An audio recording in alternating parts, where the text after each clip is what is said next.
force that enables the morph so early on. It doesn't matter if Ramses is committing, getting low on the HP, because there will be that burst heal and time for him to shift back. He can play so aggressive, and it's catching them off a little bit. Now down bottom. They don't have enough. The split's going to be out. They're going to look towards Arme. They're going to surround him. Another heal bomb for no one, bringing Arme down low. Pop the war cry. They left him. He's been abandoned. They've abandoned him. They know that there's no hope for Arme. As VP making moves there with just the two of them, taking down Arme, the most farmed hero, of course, on LGD's lineup. He just gets shredded by these heroes. Yep, Pasha in this game, just be able to get how much he got down bottom because of the fissure blocks and everything from Roger. I'm definitely going to be giving Roger a lot of that credit there for that, the setup that's going on for the Brew. He's able to do so much, and now we're wondering, why is Brew not being picked a little bit more? You see how powerful it is. Whenever he has the ulti up, LGD's just booking it. Apart from that one death in the lane, but hey, you know, it's the first time the hero's been picked this TI. It takes a bit of warming up. Sure. I mean, he's still got so much done. And he is. With the combo. He's in the zone now with Pasha. Yeah, with the dazzle, it's seeming really powerful, really potent, how much aggression they can really start over the early game and just allow Ramses to pretty much do whatever he wants as Ramses. He's gone greedy. He actually had the gold for the Lincolns, and he's like, find the point booster. I'm getting set up. I'm getting ready for my Aghanim's. You know, I'm just starting to prep that because I know what we're going to get to in this point. As we see, that Dota plus win probability already highly favoring VP. But LGD, they've got their timing now. They've got the blink on Chalice. They do. Are they going to put the find anything? But at the same time, there's also the potential of the global silence. They'll find Solo, so there won't be a global. Or maybe there will. He's actually still alive because of the fact that Roger's able to throw himself in. Global's out. Roger keeping Solo safe. The heals are there. Chalice will now pop the Ravage on Ramses and will get the morph kill. It's a big one for LGD, but can they find any more? They'll start to move across to no one with a gush. Another curse thrown out by Solo onto both X-Nova and Chalice. They're trying to chase for more here, LGD. They know there's no Brew split. That's the one thing. They're playing around that long cooldown timing. Trying to pressure on. Looks like he may be a little too deep for them to continue to dive. Ramses, he actually clicked the shrine, but he didn't click his attribute shift. So he just gets caught by the stun and dies. If he gets the shift off, he might be all right just there. Chalice taking quite a beat down here from VP. He's got the constant dispels going. Roger! He finds Roger! Roger was trying to sit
to kind of be like, oh my god, I actually need to split for this situation, allows them then afterwards, they know they have the way advantageous team fight versus VP when they don't have split available. Chalice with no fear. He's playing versus that lineup where he's like, they don't really have ways to burst me down as a tide runner in this game. With this hood available, he can just freely jump in like that. And yeah, like you said, the beautiful 5-man ravages we're going to see again here. I mean, it looks like maybe they'll lose a couple, but indeed, Chalice in the perfect position, even tickling Solo on the edge there. Every single member of VP caught out by that play. And Pasha, you can tell he was like, I'm not liking this fight too much. He was even starting to TP out. Someone made the call, though, to try to keep it going, and they ended up losing a couple heroes there. It doesn't get more perfect than that for this side hunter. 5K lead off the back of those plays. Roshan gone wrong, but not in the traditional sense. Where VP still managing to be the ones getting the Aegis, it did not matter. Still gonna have, now they're gonna have Bruce Split available again, so like we're seeing, it's gonna be back and forth whenever these long cooldowns are for VP, them looking to bring the fight. And they're pretty close to that Aghanims on the morph too, so he will also be pretty scary when he gets that. As we see that shift at the 18-minute mark, a 70% chance for that Dota plus for VP. Now all the way to that 50-50. Roche is not always the answer.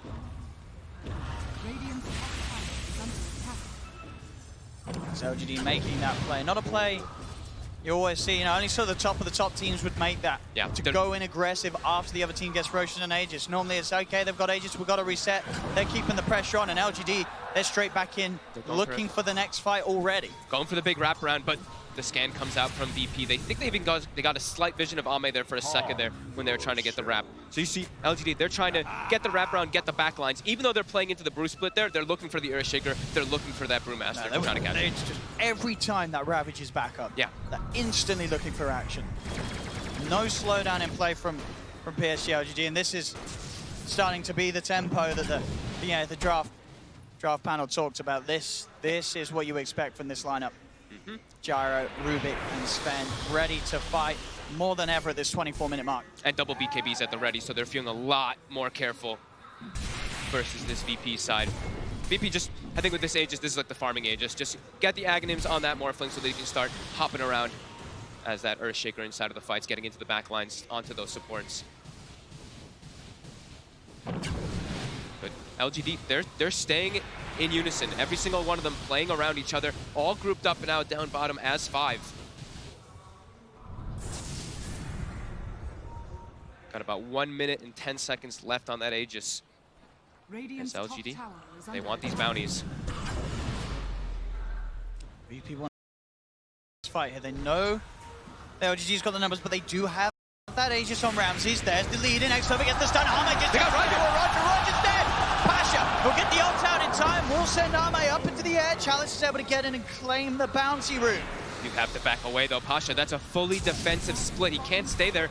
That's the other thing too, is the Brewmaster. We're talking about, like, sometimes, you know, we haven't seen it in a while. Versus Gyro and Sven, sure, you can dispel some stuff, but your Brewlings die very quickly to the combo of the Flak plus that cleave coming out from Sven. And Roger's got to be careful. We're seeing a couple of times where he's the one getting jumped on the front lines. They need that Shaker to jump and go. Without the Shaker, there isn't that instant lockdown. There isn't that initiation really from VP's lineup. They have to make sure that Roger's able to get his spells off. They're really starting to hemorrhage. Just a bit too much here, as it's that 7K advantage. And LGD, they're getting all these bounty runes too. Oh, they are. There's still one chilling up top. Climbing. It's 3 bounty runes for them. The 4th one is still waiting there, so able to keep increasing that lead, and the Aegis will get reclaimed. But I believe that Ags Morphling is online. We'll see what VP is going to be able to make of it. Let's see if this is what they're missing. The last few fights have been disastrous for VP. Still feels like they need their BKBs though too. Like, they've got this Ags on Morphling, which is fantastic, but there's just so much magical damage and control that's really coming out from LGD's side. Fear of what a Rubik really can provide, even though FY hasn't been having like the greatest steals or anything like that, just getting the instant lifts or breaking some Lincolns. I mean, what are the big steals that FY's looking out for? Fisher. Yeah. Fisher's probably the biggest one. Bruce Split, of course, but you're not likely to get down versus Drunken Brawler unless you immediately get the lift up before he, as soon as he gets out, which you can do, but and by that time the fight's probably over. Yeah. Maybe it helps you chase for the cleanup kills. Yeah, I would turn a bad fight even worse for VP. That chase potential. Still grouped up though, VP now. Ame. goes to base. He is out on his own. He's gonna go into the trees. We'll go for the TP. Roger. He's just gonna get stunned up. He's trapped in there, but VP a little scared. They're aware that there could definitely be quick reactions. PSG.LGD are starting to come over, but Arme was still relatively alone. VP just didn't know. They didn't want to make the mistakes they made earlier and try and force a fight straight up. Now they'll go back with the smoke. They didn't have any information. They've drawn the attention. A Solo, he'll head up to the high ground. Blink over from Chalice, catches the vision of Solo. Solo, it's going to be focused first. Fisher comes out from Roger. Trying to keep Solo safe. They've got to make sure that both Solo and Roger get the chance to Here's that axe. Get their ults out. They'll commit towards Chalice. Chalice has the Ravage, ready to pop. He's holding on to it for now. Ramses into the Shaker he goes, chases down X-Nova. They're pushing PSG.LGD back up to the high ground, but it's still hard for VP to find the jump that they hope for. As PSG.LGD, they know exactly what's waiting for them on the low ground. Yeah, and the Axe Morphling, you know, it's strong because Ramses is really high level, but you also want your Earthshaker to be high level. You need him to have that max enchant totem for it to really become that super powerhouse. So only 2 points still for Roger, only level 11. He needs to find himself some level so that they can actually start using that power of the enchant totem. They know themselves, VP, they're still not quite ready to take a full 5v5. It's not easy. Ooh, and look at Ame's pickup here. A little bit, not really super unorthodox, but the Orchid now for that Sven as well. Multiple different ways to catch Ramses. Yep. Ramses gonna be in trouble. Not only just Ramses, Pasha as well. Brewmaster hates playing versus silences. White. Nice little escape back to base. He's got the stick charges and the heals. We've been buying a very far on the way to make sure that he's not going to get burst. He's like, I died to that damage over time before, not again. He knows how much it hurts. But absolutely, you say with that Orchid, there's still a bit of time where Ramses hasn't got that BKB. Yeah. He's got to make sure he's got it ready as soon as they'll see that Orchid's out. A lot of different targets they can go for it. Pasha being one of those main ones, like I was saying, that silence. If he does want to throw it out, it's a bit too close to the base though, being a little bit reluctant. VP just trying their best to split the map up. Now you know that LGD's playing as a unit now. Roger. He's getting stalked by Ame. We'll be able to back off. So 30 seconds, we're going to have these bounty runes coming out. LGD, they've got creeps hitting the base. They're actually forcing a reaction to the base right now, so they're going to look to make an aggressive play. They're like, all right, Silencer just went top. We can definitely look for a fight right now. With a full butterfly finished up on Somnus. They're jumping for Ramses. They managed to break the link because they're in with the silence. The global does come out. He did manage to shift before the silence came in. So Ramses has got enough HP to be able to waveform back out of there. Pasha is going to start to fight back with the Primal Split. Surrounding X-Nova, Somnus with the flak. Will start to kill off the Brewlings very, very quickly. Pasha's got to be careful. Grabbing from Chalice onto the backline. They found Roger. Amazing with the damage. Roger's dead as well as Ramses. There'll be a buyback from Solo. They can do it. Sorry, Ramses and Roger. It was Ramses and the Shaky EV, and now they get Roger. They've got both of them. It's a triple buyback from VPs. They'll try and turn. Oh my God. But that, I mean, I got baited. I saw a Shaker die. I was like, Roger's there. I was like, no, hang on. That's Ramses. He's getting caught off. Ramses at the start of the fight. That Orchid, it's really catching him off guard there. It looked like Ramses was safe for sure. He built up all the HP, but he ends up back in the middle of the fight as the Shaker. And he dies straight away. They're really starting to run away with this one here on PSG.LGD. They buy back on X-Nova. They're like, let's just bring the fight to them. They don't have anything available. Roger, sure, he's got Echo Slam, but... This is a risky play from VP. It's not a quick Roche. They're trying. They've used 3 buybacks for this attempt. Chalice is in immediately. I don't know if VP can get away with this. Doesn't look like it. They're jumping forward. Ramses is trying to fight, but he instantly gets stunned. Oh, it's on top. The Echo! He whips the Echo! He did not get the blink off as VP. They've got to back off. Oh my, he had it up too. I had him clicked on it. It was not canceled. He just didn't get it off there. Ramses going in again. He has to be careful though when he's the Shaker. We saw him get tripped up in that mid lane. And now PSG.LGD are holding on to a mighty 12k gold lead. And that was VP buying back 3 heroes trying to get something, just desperately trying to get anything out of it, and they can't. This Orchid, Ame, purchasing this was just causing so many problems for VP. They're set up here for the fights, but... And with it, he needs that BKB, but really again, it's still back to that point where he's only halfway towards the money. It's going to take a lot more time. We'll see this again from Rodgers. Nothing cancels this. No, look, he just echoes the floor. It was still on cooldown. It was still on cooldown. Okay. So maybe it was just still on cooldown from before. I guess it must have still been for a second. All right, when I clicked, it looked like I must have clicked it a second later. Because he didn't look at it like anything cancelled it. I think maybe just in his mind he felt that the timing was there, and that 15 seconds was still ticking down. Ooh. Yeah, that's a lot of momentum. Look at this, like Somnus, he's super farmed out. Pretty much all the important heroes on the side of PSG.LGD, they have the farm. On VP, they're really starting to fall behind. That mid game, that early game, that dazzle, sure, no one, he's 4-1-4, but it's a dazzle now at this point. It starts to become very hard. Just finding 3 kills across the map. Solo trying to push out that top lane. Uh-oh. I mean, Solo must have known that that was going to end in death. I guess at least trying to use his life to make sure that the lanes are pushed out. It's more kills for LGD. It's only 11-10, but just the fact that the kills have meant that much more. The buybacks have heavily set VP behind, and the farm rate of Arme's, Sven, and Somnus' Gyro is just at a rate that's very hard. Yeah. It's really to keep up with as a whole. The difference between the supports are there as well. Space is there, easy Roche, easy Aegis for Somnus. It's really telltale that VP has only gotten 1 kill in the last 16 minutes. How aggressive and how dominant LGD really has been around this mid game. Look at that one ticker. They've gotten an Ogre Magi kill in the last 16 minutes. Besides that, it's been only LGD just cruising through, finding every single fight that they want. Pretty much right when I had said that I think Brewmaster was looking pretty good and why haven't we seen Brewmaster, it just completely shifted the other way around. It's a game against a Sven and a Gyro. 2 of the best carries in the game to kill those Brewlings. Yep. It's not easy for Pasha. They've got the BKB now on Ramsey, so he's going to be feeling a lot safer.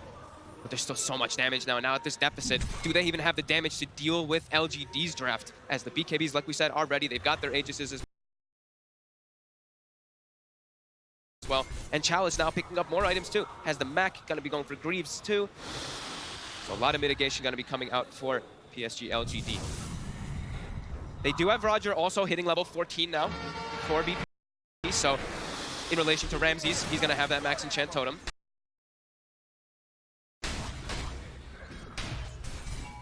Yeah, double bloodlusted cores on PSG.LGD. 2 of the best, like you were saying.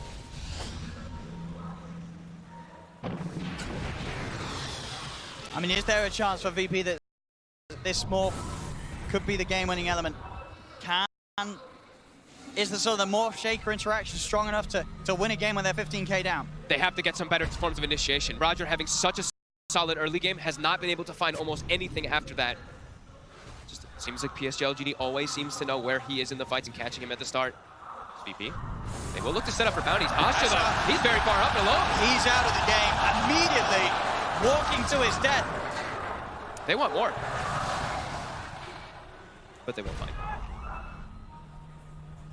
Just have that BKB Ramses, so a little harder for them to catch out. They're not really splitting up much versus this Morphling. So when I have seen, oh, it's Nova though. They're jumping forward for him. Gonna try for the quick kill with the waveform, and he's down to try to get a bit more. Is he trouble? Roger's gonna buy him some safety as he jumps in with the Echo.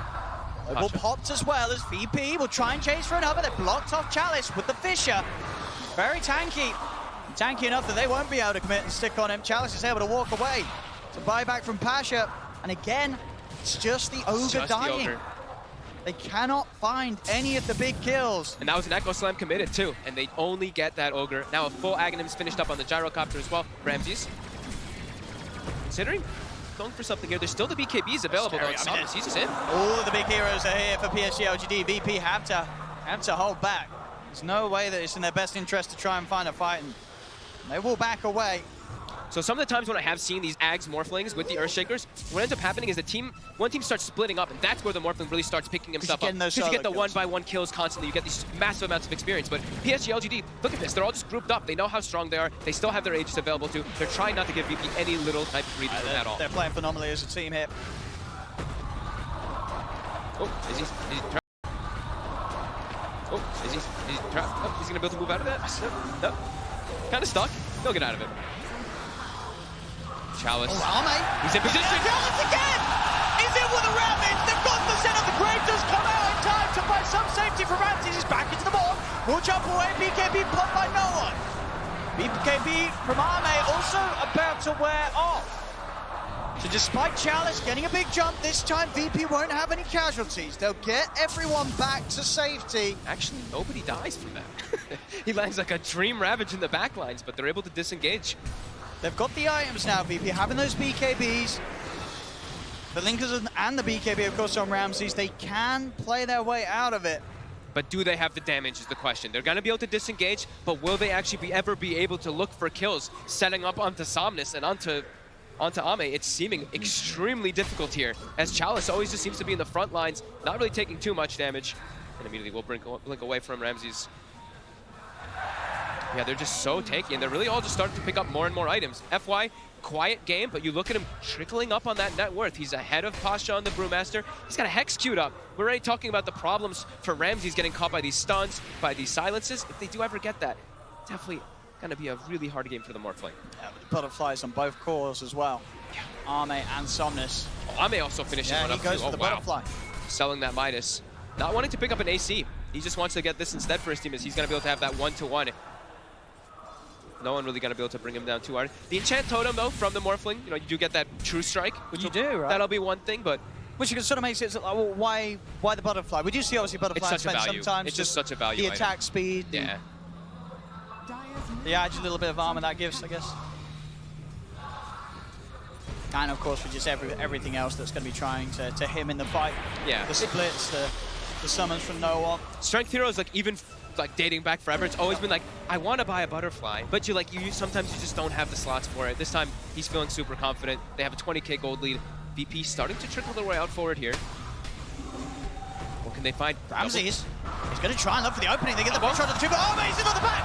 Two-man slot. In with the gold strike. Silence is dead. They'll be able to save Pasha for a little bit with that shallow grave, but he's silenced, surrounded by Somnus. Pasha's dead. No one's taken out. A sentry's in position, so they'll kill him off through the Glimmer Cave. As no one buys back, and Arme finds him hiding in the trees. Roger, as this is just getting very, very nasty for VP. Every single fight, every single play. I mean, poor old X-Nova, he's taking one for the team this game. Oh, for sure. He is the only guy that's died on LGD's lineup, it feels like, in the last 20 minutes, right? He is the only one who's died in the last 20 minutes. Yep, 3 deaths for the Ogre, unable to find any kills. All working to plan. The Ogre Magi strats are real here. And it's absolutely working for LGD. Hey, he's doing his job. He's bloodlusting really in the fights, and then he dies. They're like, all right, X-Nova, great job. As, yeah, they're really starting to, I mean, they have been running away with this one for about 20 minutes now. VP unable to really find any breathing room as Ramses. Stepping up, his BKB just comes back up. Whoa. Just gotta be careful. That was a little scary. It's gotta feel rough for VP. I mean, they know they've only killed the Ogre. They cannot kill anyone else, it seems, on PSG.LGD's team. Oh, look at this, too. A bit of a, quick easy kill there from Ame. Bit of an unorthodox build. Another Basher being built up on a Gyrocopter after the Aghanims. So some more control for that Morphling. I mean, they're probably feeling themselves. They're feeling it now, PSG.LGD. They know. 40 minutes in, 27k advantage. 25's coming out as well. Can VP swing this game around? They're running a lineup that has that Brew off lane, this Dazzle mid. I feel like sort of these heroes, their time in the game, it's kind of past. It passed it's a long time all on ago. the Morphling. Yeah. It's all on Ramses. It's a full 4 Protect 1 that in the mid game got completely outran here by LGD. And they've lost their timings. I mean, if they can hold and keep it up, is there not going to be a point of the game where Ramses is like, well, I need to start building right click and screw the Shaker. I've got to become the Jara. He has to. I mean, he has to get the Manta as well, though. That's the problem. Is if these silences and this control is just too much. He's not investing yet. So do you think he's thinking, well, let's get a right click. Let's get some damage items. But what would he get? That's the one thing I'm trying to think. What's the solution? What right click item? Get Rapier, become Gyro, bam. Still very difficult. They're so tanky, right? Even then. You've got the Grave. You'll always get the hits off. Got the Grave, yeah, that's true. Always get the hits off. I think he's thinking about it. He's still not spending, maybe because he wants both and buyback. I do believe I know he's got the recipe anyway, so yeah. So he is going to continue with the safety route, get that Manta done, and make sure He's got the money, but yeah, he's just 200 gold short. So Oh, Courier. should have the. Oh no, that's his Manta. That's the Manta. Oh no. Yeah. Oh no. Yeah. I mean, he's got buyback, but he is going to be short of that Manta style for 3 minutes. And they've already been unable to really kill anybody besides the Ogre, like you said. Aditi route for Ame. All right. I think PSG.LGD is gearing up for the finishing blow to VP in this game one. They have a Hex on the Rubik as well, like I was mentioning. So those instant disables, we're going to have to watch Ramses if he's going to be able to get that BKB off before he gets caught. Pasha as well as Roger, both playing on the left side there. Ame already pops the God Strength, ready to go. He's jumping in. Solo's dead. Ravage is out. It's going to catch up to Pasha, who's held at the back. Silence to make sure that Pasha cannot get in. Roger, he's trying to poke from the backsides with the Fisher, but LGD just pushing in, taking the range rack's fortification. It's only going to last so long as they'll wait it out. LGD finish off the entirety of the mid lane of Rax. Ramses is going to look for the jump forward. He's trying for X-Nova. Poor old X-Nova. But this time They gave him the cheese. They gave him the cheese. They gave him the cheese. X-Nova will be able to stay alive with the boys this time. He's not dying today. That was one of the cheeses, I believe, because they still have the second one, so yeah. And now a full refresher as well. I think they had a refresher shard as well, right? I think they must have used it before. X-Nova. He had the cheese. They prepared him. Not They this time, prepared it him for says. this push. They made sure he took his dinner with him. As now they can't even kill the Ogre. Now they... I mean, now without the cheese. Maybe they'll give him another one. Do they give him the next cheese? No, they're going to keep FY. But the mentality now, they've tried to kill the Ogre again. They can't even kill the Ogre. As this lead just continues to go. And I feel that we've seen VP in this situation quite a few times in the group stage. And game 2 hasn't gone a lot better after game 1's been this rough. A lot of the games in the group stage where VP did lose, it was very one-sided, very stumpy in this game. For the 20 minutes onwards, it has been. Chalice is in. Ravage catches onto Solo and Ramses. Ramses, he's trying to play his way up back into the Shaker. Will be able to get the 3-man Fisher and jump away. They're kiting up LGD for now. X-Nova steps forward, throws out a Fire Blast, frees the pop. They're back onto the structures. Another tower taken. This push isn't going anywhere. LGD making themselves feel at home inside the base. There's the second Ravage onto Ramses. Burst down, X-Nova, he's going to get the kill. A beautiful comeback story from the Ogre this game. From dying every team fight to taking out their carry. As the racks are down, that's got to be GG well play. It's a win for LGD, it's a win for Ogre Magi. As VP, can they come back in game 2? I don't know if they can. This has been less than ideal for them to open up on the main stage, but for PSG.LGD in front of the home crowd, this couldn't have gone any better. No, it seemed like these first 18 minutes or so, VP running away with it perfectly. They have this initiation coming from Pasha every single time. They're always taking the fights on their own accord. Everything's going well, you know, those first 10 kills, then LGD, they get the Blink Dagger on Chalice, and the whole game explodes and turns around. They fully claim the whole map control. They take several fights in a row that are extremely dominant in their favor, and VP, they hit a brick wall. All they can kill is an Ogre. All they could kill. Poor old X-Nova. The X-Nova Magi coming into play, though, at the end with that cheese and killing Ramses. You know, he's going to feel very happy after that, as PSG.LGD take game 1, leading this series for now. But there we have it. A beautiful victory for LGD, and VP, they've got some picking themselves up to do after that game. There we go then. Game number 1 in the bag, and it's exactly the same story as we had in 2018. This, of course, a matchup that we saw in exactly the same round this time last year. No change whatsoever as far as the result of game number 1 is concerned. We're going to get some thoughts from our panel in just a moment, but I think our draft panel are ready to give you some of their thoughts as well. So let's head over there and find out from our 3 men who predicted rightly or wrongly. I don't really know if we gave a hard prediction, but let's just... We were right. No, we were right. We were right. Thank you, Purge. Yeah. And I think it was because this Dazzle thing was unexpected. They ended up giving it to no one. Virtus.Pro initially it looked strong, but then it kind of started faltering. Yeah, I mean, it's typically a support, but lately, at various times, has been a core. And what was cool about the VP draft is it allowed them to make the Brewmaster pick make more sense, because Brew splits into 3 units. The Shadow Wave is going to be high leveled because he was a core, and that meant that they could do way more mid-game damage. So they basically surprised their opponents with sort of a cheese pick, and then they had a much stronger mid-game than their opponents expected. Yeah, they got a lot of value out of the Dazzle mid too. We've seen Somnus play a lot of matchups with this Gyrocopter, and the Dazzle just, he lost his lane, I think for the first time this tournament, he lost his lane really hard. I don't remember seeing him losing it that hard. I think no one was ahead by 2,500 net worth over the Gyro, I believe at minute 15. But then you get 1 or 2 good team fights. We run into the problems with VP's lineup where we talked about the big cooldowns. If they fail one time, there's an Echo Slam that whiffs, or the Brewmaster split after they take Aegis on cooldown, and you know, LGD just run in and fight into Aegis and win the fight. Yeah, it was just like 2 good fights by LGD. They got the Morphling kill in the jungle at that one point, and they all ended on an Ogre, and that was all they got. And at that point, they're just going to get outscaled. Yep. Yeah, they had tried even to finish off that Ogre at the end, and they were confident. They're like, I don't need a cheese. Give it to my Ogre. X-Nova, give him some fantasy points on the board. So that concludes Game 1 of the International main event. What a way to start it.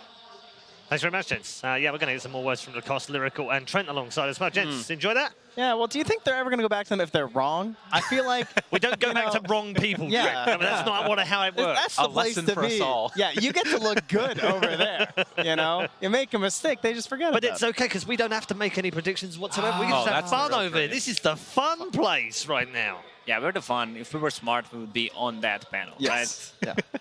Yeah, you could look at it that way. If we're not over fun, there, do so we that need doesn't to work. find this a third job? Maybe observing will do? Is that easy? Oh. It looks difficult to me. It's a lot of pressure, too. Is it? Speaking of But pressure. Yes. Oh, you see that one? Segue. That's on what we the do at this internal panel. Segue. He doesn't want to observe, he wants to host. That's I see right. how it is. Okay. No, to me, it was like that crazy moment. Like, VP so far ahead early on. And the other big thing about that game was the Morphling Earthshaker. That combinations looked brutal. Yeah. And it just didn't end up working out for him. I feel like the nerves got to him a little bit on the big stage. You think I'm so? not sure. You think nerves? I feel like I just felt like Nerves maybe they or needed to be nerves, maybe nerves. nerves. The nerves. got That's what I was trying to say. it just felt like maybe they needed a bit further ahead. Get ahead and get further ahead. I don't know. Let's check in with our wonderful Casey, who is out roaming the halls as ever, interviewing fans and you know, generally having fun. How you doing, Red Eye? I'm doing good. We are here interviewing fans here live in the crowd. Casey, pretty good game 1, yeah? That was an awesome game 1. I think TI9's off to a pretty good start. As do I, but let's hear about what our fans think. First things first, I found this young man walking around. What's your name, sir? My name is Jake. Jake, you're live streaming right now. I don't know if you guys can see this, but he is actually in real lifing at the moment with his own chat. This is some Inception stuff. That's right. I'm here covering TI from the event floor because I'm not going to stream the actual games going on. We are going to sue you, though. Yep, I'm going to put the camera down now. Great. Why are you here? Anyone you want to talk to? Anyone you want to support? Put the ball. That's good. Honestly, I'm here for Alliance and EG. Got some friends on each team, and I wish Bulldog was here. I think he's hiding somewhere, but maybe next time. Maybe next time. Maybe next time. Probably not, though. Thank you very much, my friend. Anything you'd like to say to your fans that are watching?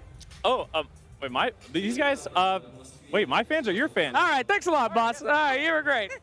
We're talking to all the fans here, and we found somebody who this is their first TI that they've ever attended. Watch out, Casey. My name is Casey. Nina? 袁言 你喜欢哪个队? LGD. I asked him what team was his favorite, LGD. And what do you think of TI so far? TI9? TI 到现在你怎么想的？那个非常的让人兴奋，老杨一定是不可战胜。Sir Action selects Boo How. Boo How? No Boo How.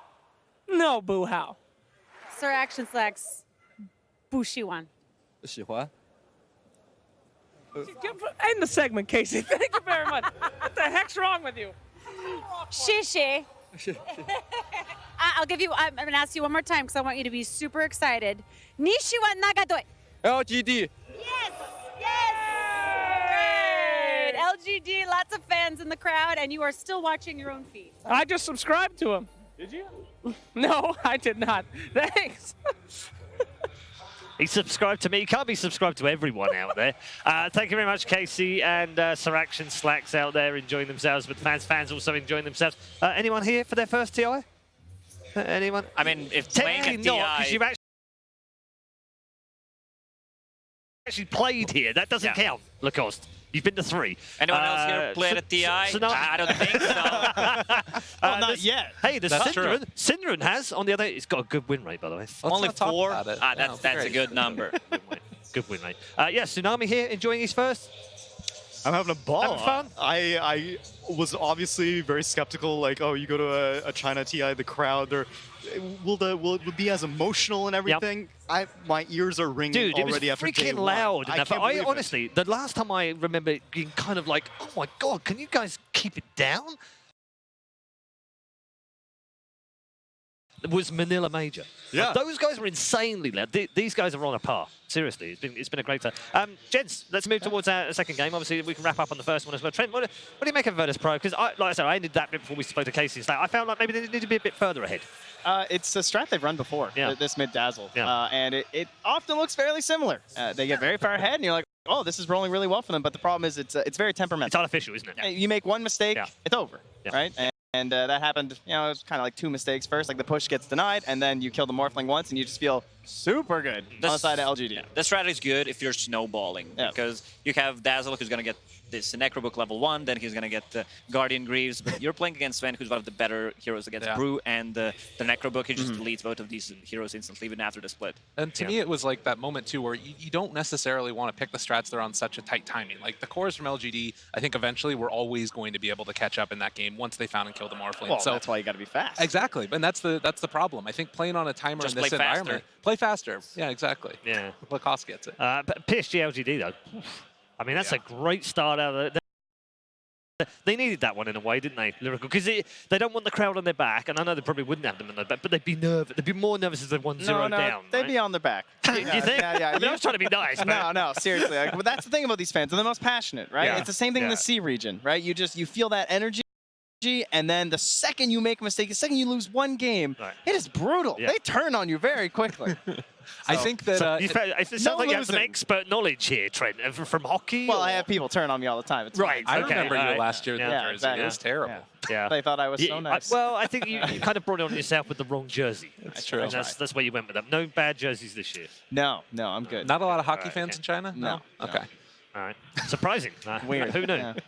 As we head into this second game, Lacoste, what do you want to see different from Virtus.Pro? Because they have messed around quite a lot with heroes in the group stages. They played the 3rd most heroes, actually, during the group stage. I want to see some more late-game oriented lineups, because something that can combat all the games PSG. that they lose, they GG out before 50-minute mark. Only one was after.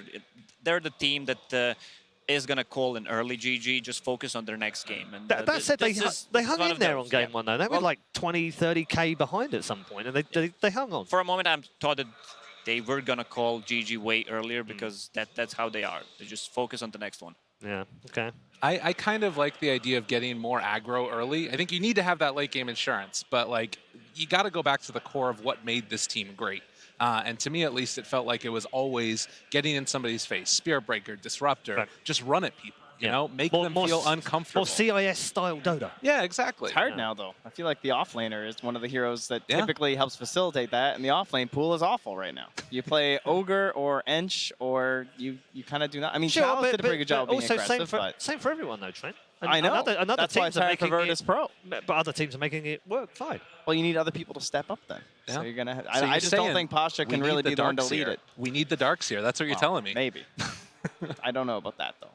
I think that as much as I was saying, it's either that or like the Ursa. The Ursa was another one for them that was really cool, because you could start the early tempo of taking down Roche and just shut down the map. So if they went for something like that, I'd be pretty happy about it. Even though it's a hero that hasn't been picked all that often, I like the idea of it. Just for their tempo. We've got a couple of minutes, obviously, before the teams come back out there, having their rest, having their break, and then we'll get in towards the draft. We'll go back to our draft panel, of course. It gives us a little bit of time to talk about group stages a little bit more, because we didn't really cover it massively earlier on. But for those joining us right now, and I know a lot of new people do join us at this point in the international. The group stages were pretty sexy. Yeah, they really were. They really were. Really nice moments throughout the group stage. If I had to pick the best one, I would say probably Newbie, their performance throughout the group stage. They could have of won. Yeah, they could have performance? won. Yeah, the performance of Yeah. Team Newbie, who is pretty much a newly formed team. They could have won 2-0. I think against Team Secret, it's just that some late game decisions were not there. Also, their game against Alliance, where they had Anti-Mage fighting against Mega Creeps with the Divine Rapier. So some of these things get stuck in your head. They've been great, weren't they? Absolutely great.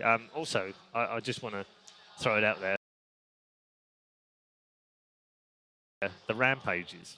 Ooh. Now, I'm a sucker for the rampages. Oh, yeah. Right? There was a wee double rampage in that game as well, or he was chasing it, and they were, buying back. I get it, but at the same time, there was also a 1v5 rampage in there. Yeah, from, that from a is certain fresh. Arteezy, which I thought was one of the best we've seen, because it was pretty leery, really. And on a lifestealer, you don't normally see that. Yeah. Sameo actually told me last night, I spoke to him a little bit, and he was like, we were telling him, get back. Just get back, what are you doing? Like, don't go deep. And he was having none of it. As the teams return to the center of the Mercedes-Benz Arena here in Shanghai, if you're just joining us, welcome to live coverage of the greatest Dota 2 show on Earth. It is the International 2019. Game number 1 went the way of PSG.LGD against Virtus.Pro. It is a repeat of the quarterfinal bracket that we had at TI8 last year in Canada. And the same result from game number 1. Is that going to be tricky a little bit for Virtus.Pro? They're just going to be like, oh god, here we go again. I think that it might be, honestly. This is a team that, like we talked about at the very opening panel, they have those bogeys, don't they? The EG thing they had before where they couldn't get over it and they just kept losing. And so they're like a victim of their own success. And it's a sort of, you compare this to a team like Alliance, right? Like heartbreaking losses, normally you end up having a lot of trouble dealing with them. Alliance, they're used to heartbreaking losses this year. And so they've gotten a lot of practice against it. Virtus.Pro, not so much. Only at TI. I think teams, though. You're getting quite bro. I think the heads are having an effect on us, right? The We'll Jakiro trade head them on next you. time. We have to trade them, see if it works the other way around. You can't split Jakiro's head. That's true. Yeah. 2 for 1. Yeah. But my point with that was that they've gotten really, really good at dealing with it, and now they're one of the best teams at coming back after a loss. Virtus.Pro, this is going to be the testing ground for them. Did they learn from last year? Well, and also we've seen it in the groups. You know, they were under pressure. Day 1, under pressure. Day 2, under pressure. Day 3, under pressure. All right, day 4, guys, we've got to qualify for them, and they did it. They love nothing more than shutting up people who are talking about them, right? That is Virtus.Pro's favorite we don't thing. play enough heroes. Yeah. Oh, let's just play every hero, then pick every hero. Exactly. We don't ban properly. Oh, let's just ban everything from it. We can't win from behind. Oh, we win from behind. I like what they did here. They brought 2 coaches, so they can blame 2 people if something goes wrong. So they actually have Arzik, who's their old coach, and they have a new guy from Gambit. Yeah. Inside the mind Do they of just Lacoste. flip a coin if they get knocked out? All right, Who do we blame? Who's getting cut? All right. More options for blame. I like it. And PSG, obviously, quite calm right now, Lyrical. Come back out. I know it's home crowd and the pressure's still there, but they coped perfectly well with it game 1. No reason to suspect they wouldn't in game 2. No, definitely. I think that this is a team that that understands the feeling of loss, but also how to come back from it. And the biggest issue would maybe be coming back from a win. That's not as hard. That's a lot more simple to do. Yeah, definitely easy coming back from a win. Exactly. Right? Oh, man. Thing? Oh, how do we do that again? I'm not sure that's a thing. No, it's not. But like, just run the same draft. Let's run it back. Let's see what they do. If I'm them right now, the other thing about it is that like their draft worked exactly how they thought it would. I think that they were ready for that early aggression and then sort of absorbed it, and now we're going to come back again and do the exact same thing. It's also what they've shown in the past, right? I mean, they just Tidehunter again, right? Gyrocopter again. Nothing too surprising there. So stick with what works. LGD played really well around the timings of these big ulti cooldowns. The Silencer ulti, the Brewmaster, one of them was on cooldown. They go into Roche, but they could take objectives, and the second Roche was crucial. 3 buybacks. This is what VP loves to do, especially when they have a Silencer. Solo was the guy who invented it. Buyback, use global silence, go in, bait some BKBs. But this game, it did not happen. And after the second Roche, it was just everything fell apart because they didn't get the buyback to get Aegis and the cheese, and they didn't get any of those. Yeah, tough game all round. They've definitely got to switch things up in this second game as we head towards the draft, obviously, momentarily. I want to talk about Arme. Doesn't always get the applauded. We talk about maybe a lot. We talk about Ramsey and everything, but Arme had an amazing group stage. He had the least amount of deaths of any player in the group stage, and it was by quite a distance as well. Just 26 deaths in the whole of the group stage. He had a lot to prove, I think. A lot of people were questioning last year, obviously, in the grand finals. There were a lot of people that were blaming him, I think unfairly so. And in the end, he's coming out here showing, I still got what it takes. There's a reason that people emulate my style the world over, and he's owning with it. So, yeah, I'm super big Ame fan. I think that it. Just needs to keep doing what he's doing, definitely. He has the least deaths because he played Faceless Void 5 times, so he can time walk. And Right. We shouldn't take that into You're not supposed to reveal. consideration. You're not supposed to reveal the inner secrets of how and why, Lacoste. What are you, some sort of analyst? Nah, I'm just here to have fun. You're on the wrong panel right now, buddy. Wait until later. Come out with the analysty things later. We can promote him.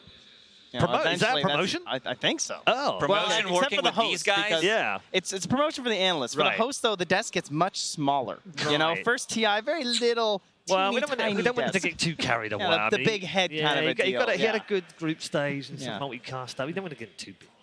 I'm jealous of the Breaking beard, though. I think we all are. Yeah, That I would can love a agree beard on. like that. Yeah. A beard like that would be amazing. I can't do that. You've got the same issue with me. Yeah, Yeah, I do. I get the patches. Well, this is actually Yours just very gray nice. hair. Is it grey? Yeah, that's just great. Dude, that's worrying. I know. Don't worry about it, though. He's just a silverback. You know? He's going to be attention to it. Wait, what's worse, gray hair or the ginger hair on the beard? Oh, No, definitely the that ginger. ginger's Definitely right. the ginger. Is it really? He's distinguished. Oh, it looks good. Yeah. Looks good. You're very clean shaven. I like that. Oh, we've I stuck tried. together. I don't have a choice. Yeah, really? Yeah. It's like, Try and go for that. It doesn't look good. Is it like a year on and you're just like, I've got something there? I'm starting Movember actually about 3 weeks ago. That sounds beautiful. good. That sounds good. Right, we're gonna have fun all the way through the international 2019. We hope you enjoy our panels. But the more serious stuff, the more analytical stuff, they are on the panel for game number 2. PSG.LGD versus Virtus.Pro. That's right, Red Eye. 2. That's right, Red Eye. Mom said it's my turn on the draft panel, and we're going to take it away. Brewmaster, one of the unpicked heroes previously. VP brings it out. Now, in a main stage event, doesn't really pan out for them very well. What do you think was the issue, Purge? It just came down to LGD playing extremely well. They knew what their opponents had. There was a lot of good kills that VP secured, but they have to... they just have to like delay until the late game, because at some point the Sven was amazing in that match, like the other guys talked about, like the Sven cleave against the Necro spawns, and especially the Sven cleave against the Brew split. Like his Brew split, he was aiming for this like mid-game timing. He bought Vlad's, he bought a medallion, I think. He didn't even go for, I don't think, Blink Dagger. And at some point, once his Brew splits gets cleared, it's like all of VP's oomph just gets deleted from the fight. I mean, to add to that, I just want to point out that when your chair came up, I was kind of expecting, you know, there's like this expectancy that, oh, okay, now he's going to be in the same height as the others. You guys dwarf me in both Dota knowledge and height, but LGD and VP dwarf us in both. That's true. On this panel, Dota knowledge is directly proportional to height. Is it really? Oh, Yes. okay. So right now the table knows What do you about like? as much. You like 50% of us, or? That would be generous at best. So the table is like 4K. This is a legend era, a legend tier desk, and you guys are immortal tier players, of course. And PSG.LGD picking out one of the most popular supports. Oh, we're just rolling right through this. And they take one of Virtus.Pro's supports. They take the Shadow Demon, VP's most picked hero of the group stage. It's kind of both teams. I mean, almost every single lineup is happy with the Shadow Demon. Leshrac is banned in the first phase, so LGD can't grab that as their quick one too. And Gyro also being gone means they got to go with something new. Yeah. We had a game with VP in the group stage. They played Roger on the Elder Titan. He was kind of a sponge in that game. He died countless times, it felt like, but VP still ended up grabbing the win. I think that was against Fnatic game 1.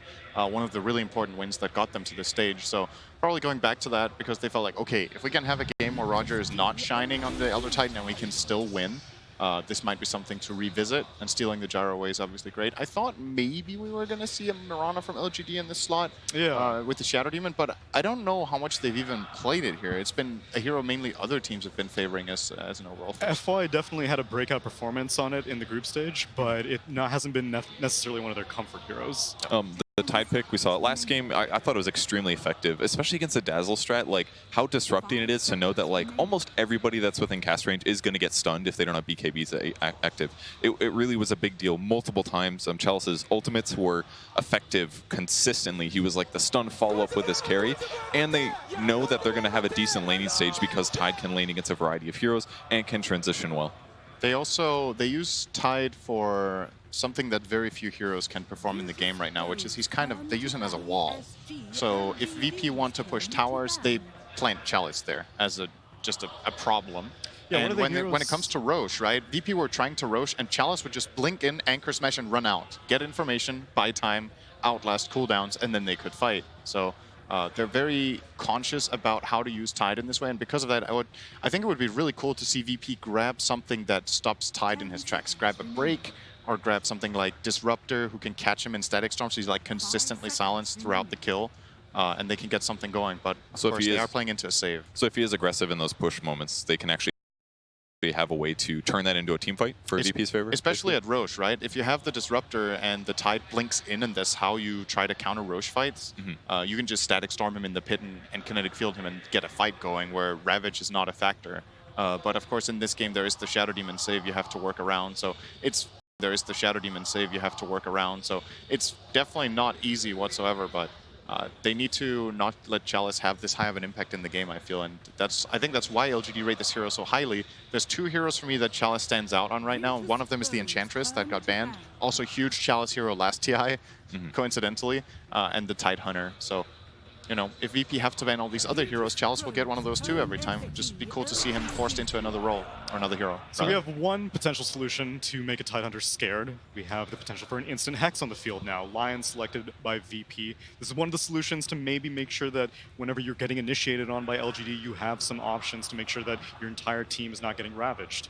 Yep. It can be iffy, though, because Chalice has been standing in really good positions consistently. Like high grounds, trees, always ready to hit the back line and follow up perfectly. So I feel like if he places his Ravage really well, especially against like an Elder Titan in a line that's iffy, because a lot of times Elder Titan's going to be channeling his Echo Stomp. If that gets interrupted, like that 4-position support, useless, basically. He can throw out his Earth Splitter, but I just feel like Tide, the way that LGD uses it, they're very good at finding good team fights and ravaging at the right time. Other teams that pick Tide, if they can't take good fights, it's never going to look like a good hero, but LGD really makes it shine. So I'm a little unsure about the support duo so far. Well, do you think it's better than the Silencer that they first faced last game? Yes, because that goes in the same problem. If it's harder for you to take team fights against your opponent, then Global Silence is not going to feel good either. So it's one of those team fight advantages that VP's just going to have to play against. And again, it's comfort. VP had a great game with Solo Online. That was actually the same game.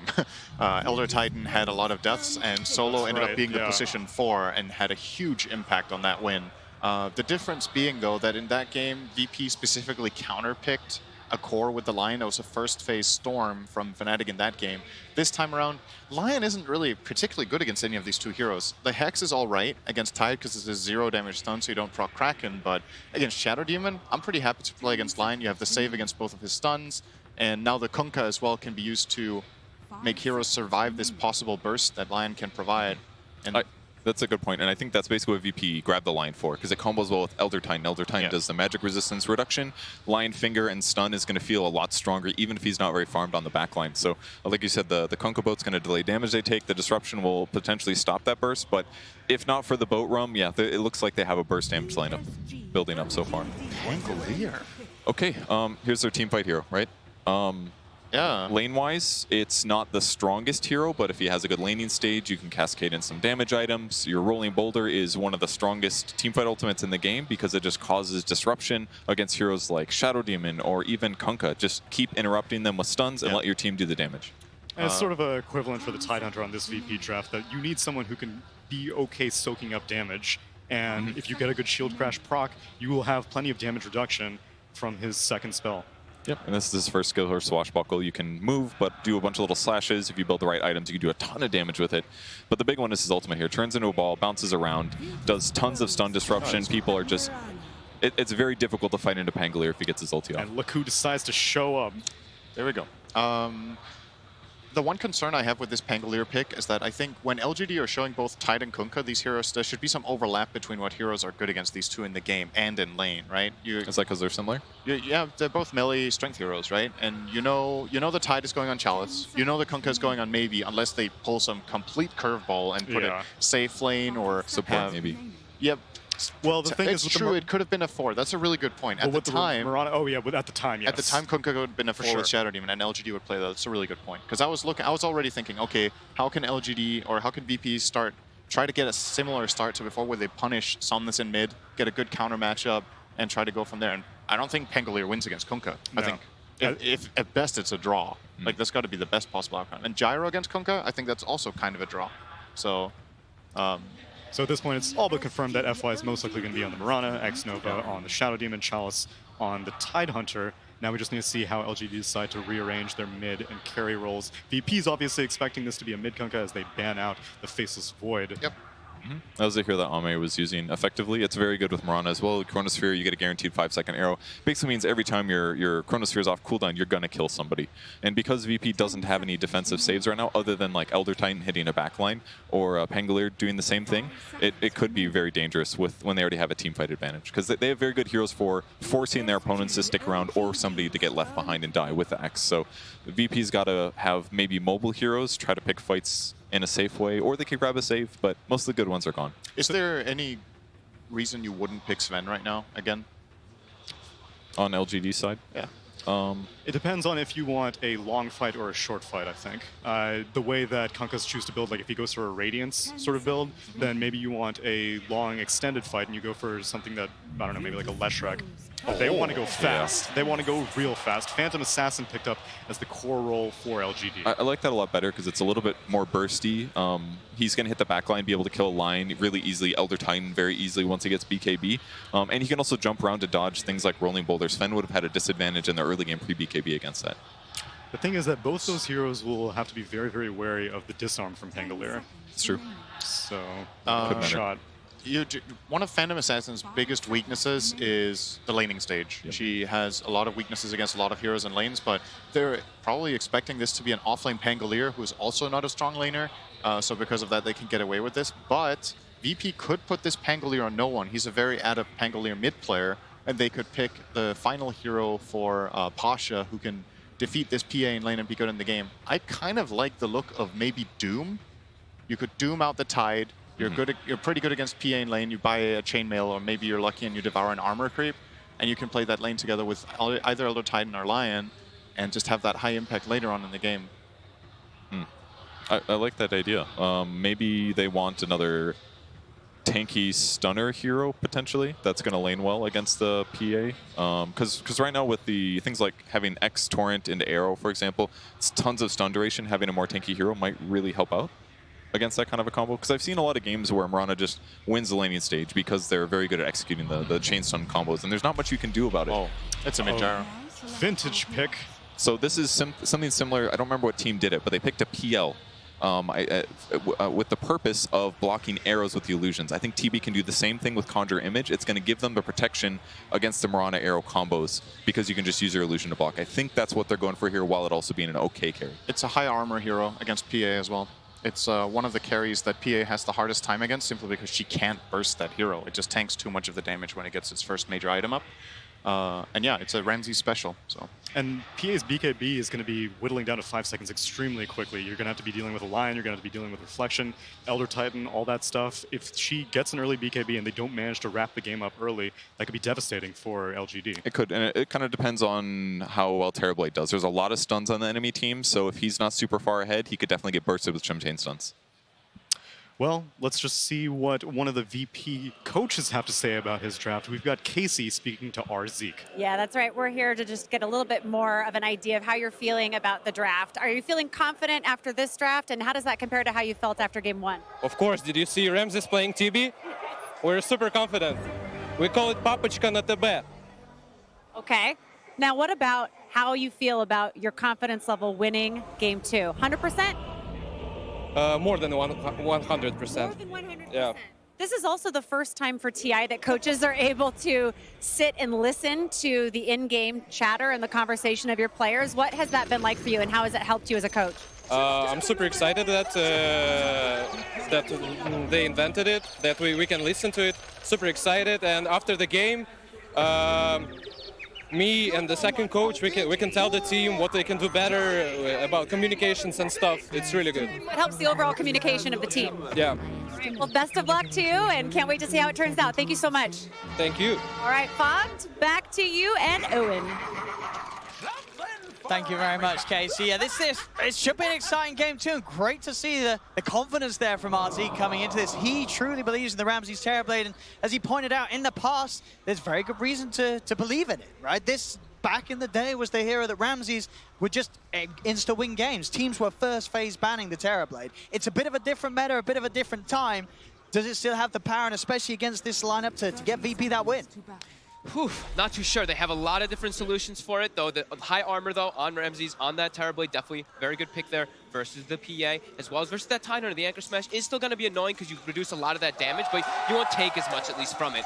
So that's going to be a neat one, and they should feel pretty confident, too, right? Ramses, they've won how many majors based on the back of Terrorblades and stuff like that, so... We're going to see how it plays out here, too, because they do pick up Pango as well, which is a little concern for me. Okay. Having that hero, giving PA what could potentially be a very strong lane, could be one of the things that I'm a little concerned for them there. And there is going to be some struggle for the Terrorblade early on, right, surely? I mean, I'm seeing heroes like the Shadow Demon, the Mirage. There is this magical burst that a Terrorblade in the early portions of a game is very vulnerable to. And look at the way that they're playing the lane already. You can tell that they want to go for some type of play immediately on Ramses, but I love the point that Kevin brought up. We saw that in the group stages. Someone, I think the PL pick like he was mentioning, you have your Conjure Image. So at least you have some type of solution to block out those arrows. Good lane, Solo. He wanted to go for a courier snipe, but they know. Keeping it hidden there. And they've actually forced Ramses to TP to the tier 1 here because he was getting zoned out from the wave. So that's a little bit... Can be a little bit scary. If you do actually get brought down as this Terrorblade now, you won't have that TP to return to the lane. So Ramses, they're going to have to secure him, make sure he does not get killed. Mid, we see those first 4 creeps being secured by no one there. Yeah, against the Kunkka with his right click, that's not an easy job. No. Animation, though, super good on Gyrocopter, pretty much instant, and you have the missile to zone him away. Doesn't get that deny there, though. But overall, Kunkka versus that Gyrocopter, we've seen, I remember it was Team Secret, right? Last year, they loved it. Before it was nerfed, of course, with that Tidebringer, but overall, the way that Rum, just the interaction of Rum versus Flak Cannon versus Gyrocopter overall is very strong. Able to pretty much counteract the entire Flak, and then your team can go for a fight when Gyro doesn't have it if you get the Rum off during it. We heard, obviously, the confidence of RZ, but I think you look at the other side, that 5th pick PA, that just radiances there's a confidence from PSG.LGD. You're picking this PA, a hero that is pretty squishy. There's a lot of magical burst against, but I think you're saying, well, we have got the Kunkka with the Rum, and we have got Xnova with the Disruption. We can afford to play this hyper-aggressive sort of glass cannon carry because of our lineup and because of how strong it is. It's like they've got the double saves, and then they also have it's like a BKB timing. Sure, in these type of parts of the game, he'll be a little bit weak. Arrow just off the mark. But once he gets BKB, he's going to reign supreme, right? Who's the only one he really has to worry about when he has BKB is just the Terrorblade. Very fire time, won't save him. VP. They're able to get in on the middle with Solo coming forward with that stun. His first blood is secured, and no one will be given that edge that he was already getting in the CS, as you say. He's playing this matchup perfectly. This was one of the heroes that we've said a long time ago also, that VP, they were one of the first ones to really start bringing the mid Gyrocopter when they were running with Roger Earthshaker. When they first brought Roger along, they played this matchup so many times, just having that Gyro being very aggressive in the mid lane. So yeah, 15-3 start. Also the Pango, 15-4 start. Very impressive already for VP. As also, no, Xnova will go down. Solo, he's making these moves from top lane to bottom lane, making sure that both of these cores really do have a beautiful opening in the first few minutes. It's going to look to be a very early Javelin coming out for Pasha, based off how much he's able to get done in this top lane here with Solo so far. See now, a bit of a turn. Solo is going to be able to walk himself away. You mentioned how much magical burst there is on VP. Also, you have to throw in the ET, right? They have that extra natural order that will really amplify everything together when they will be able to have those timings. That's poisons. We'll stack up onto Pasha, but it's only level 1. Yeah, that importance of the BKB on PA definitely amplified this game, but it's gonna take time. We'll see what sort of a pace VP are able to play with, as they themselves also likely to be making moves as 4 and trying to buy space for Ramses on the map. As their other 4 heroes can definitely afford to make aggressive plays. Bottom, Ramses. And they go with the Star Storm. Arrow off the mark again. Burst low, and indeed FY. Maybe watching a few too many BSJ streams. I'm joking, right? Oh, he skills leap. He's going for the triple leap. He wants Roger. He gets it. He's watching BSJ streams. FY, there we go. Compliment for you as well, Brian. Is Brian play Mirana? I mean, I wouldn't call it play. Come on. What'd he do to you? See bottom. Yeah, here's the meta for a bit of a show around to Chalice. He's tied. Could walk it off. FY's no lead. More vulnerable. And in fact, Solo. He's got the setup with the Hex. Roger with the stop. Solo, he's on a killing spree. This Lion. He's everywhere. He's got Tranquil Boots. He's killed up. Stick. He's killed mid. He's killed top. He's killed bottom. He's making the magic happen, Solo. He's really securing this early game for them so far here. And immediately walking toward mid lane. No hesitation. He's got both spells available when he has his stick. Do they have level 6 on no one? Not just yet. But he will already prepare the missile. And here comes Solo. No one is pretty low here, though. Somnus has got a lot of HP to work with. That'll be the drag back. Nice Hex. Torrent is going to be missed due to that disable from Solo, throwing the combo off. Top lane, Arme and X-Nova. He had to push over toward the rune spot and claim Pasha's life. Whilst he's left alone and Solo's trying to help out mid. Yeah, he was left alone for quite a while and was still doing pretty well in those last hits, so they dive forward and really make sure that they can push Pasha out of there. As it looks like Somnus actually might hit level 6 before no one does in that mid lane. Has fully recovered, a couple last hits behind, but still doing just fine in that matchup. Arrow immediately onto that catapult, so that push. He didn't miss that one. That time he didn't miss. Yeah, sometimes we see like the push come out with those catapults with the Tower Blade. This time, definitely not going to be the case as X-Nova. There's going to be a Swashbuckle. I was going to say, they're chasing this one for sure. Swashbuckle won't quite kill him. No Javelin procs, but he's hunting, and he's found him. It's going to be a kill for Pasha, making the plays with that Javelin picked up.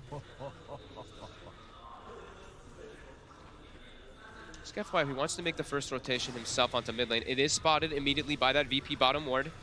So no one will probably play careful here. Also having a chainmail. He's kind of tanky. With that double Wraithband chainmail, sitting at that 17 armor when he's standing next to the tower. Still playing a little bit safe as he did spot the move. And it looks like he's going to make his own move. As he picks up his boots from the courier, he's like, okay, I don't want to sit mid. I can probably set up a kill easily onto Ame up top. He is also spotted by a ward during this rotation, though. Solo can get this opening. By time for him to come in, X-Nova will slow down the move from no one with the disruption. They have the combo. FY's trying to turn, and Arme jumps in, gets one crit, gets a second crit with the Star Storm. That's the kill for PSG.LGD. As they read the moves of VP, FY there with the backup to turn things in their favor, and they get that gyro out of the game. He saw FY bottom pick up that haste rune. FY quickly just darts through the jungle. Now FY's looking for more. They want Roger. Should be able to have a good shot at chasing this down. As Roger, he has a TP, but FY's got that arrow if Roger tries to play his way out of this. I don't think there's any escape for the ET. They're cutting him off as well. X-Nova cuts off the other route, so Roger really trying to just play around the lane. There was the distractions there. Arme is left alone, so Roger's kind of happy with that. He says, I mean, you're spending a lot of time looking for me, but your carries died. So if Roger dies, it's a good trade. VP's happy. They look like they're going to get him, yeah, but like you said, a very nice play there as Pasha gets a whole... Pasha gets, what, 2 kills away Ame from it, and he kills Ame? That's going to be Arcane stun, so Pasha's strength in the lane now is very hard for Ame to farm against. And it's also, it's not even just Ame, it's like the 2 supports are forced to spend, what, 30, 40 seconds chasing around that Elder Titan, which means, look at the Terrorblade. Ramsey's able to farm freely versus Chalice as well. That pressure being alleviated off the map. And they're going to start preparing those stacks. There we go, Somnus. He's got that 7, he's got a lot of damage. The Hex tries to throw off the combo, but it won't be the case. Still able to drag him back and get that pick off. And then to Solo Street, gives a little tasty bounty early on for Somnus. Overall, even net worth. All cores really finding some action. I guess the one difference being Solo stepping a little further ahead. Yeah. I think ahead of the supports. Biggest winner is definitely Pasha. A Pangolier having this great of a start in the game. There's a reason we don't see this hero picked too often, especially not in that 3-position role, as we've heard. It's not a strong easy to laner. do this. Yeah, he's having an excellent time. Already Arcane Boots finished up after that Javelin. Fantastic timing for him. And you see Ame, he has to play a bit afraid up here until he gets rotations. He cannot trade with the Pang. No. Mid lane, setups there, FY. Timing perfectly. Easy kill. Gotta be careful how you step up in the lane against this SD, as it's very likely that FY is hiding in the shadows to make the counterplay happen. Pasha playing around with the Rolling Thunder. He knows that all he needs is a swashbuckle to get out of that combo. Very nicely done there. He knows that he's just watching the animation of the Kunkka, waiting to see if he thinks it's a boat, if he thinks it's a torrent, whichever one he believes he can save that Rolling Thunder if he needs to. But holds on to it. So Ame still has to play very careful up here, and he's just gonna have to jungle a little bit, being pushed away from the lane. As Ramses has a Terrorblade, you're gonna be able to jungle at that much faster pace than a PA, as PA does not even have a steroid. None of them on her team can really amplify her, while TB just, your conjure image will always act as your own. So. And it's going to be a long sort of time for the PA. Same to be said for Terrorblade, but maybe even longer so for the PA until she's active. She's going for the Battle Fury build this game. Mid lane, another setup into the arrow. They're making these combo plays happening. There's a lot of setup for FY to play with this game, and he's not missing arrows anymore. They have like the two best heroes for setting up in the game. Kunkka as well as that Shadow Demon. OD might be the other one that you can argue for, but Pasha, he's getting surrounded here. On the high ground, he's going to try and roll his way out. They're bringing back into the arrow. Torrent perfectly executed. As they have the disable to make sure there's no way for him to roll away. Playing Pango versus Kunkka can be a little difficult sometimes, right? Because you're charging up your Rolling Thunder, and he can actually just use the X to disrupt down as well, rather than just using the Torrent or that boat. So able to instantly be able to set that one up, and then an arrow immediately to take out the catapult, but they won't be able to transition it into a push in the mid lane. But bottom, looks like they do want to turn that into a push onto this tier 1 tower for PSG.LGD. LGD with their items, you know, obviously they're all going for big things.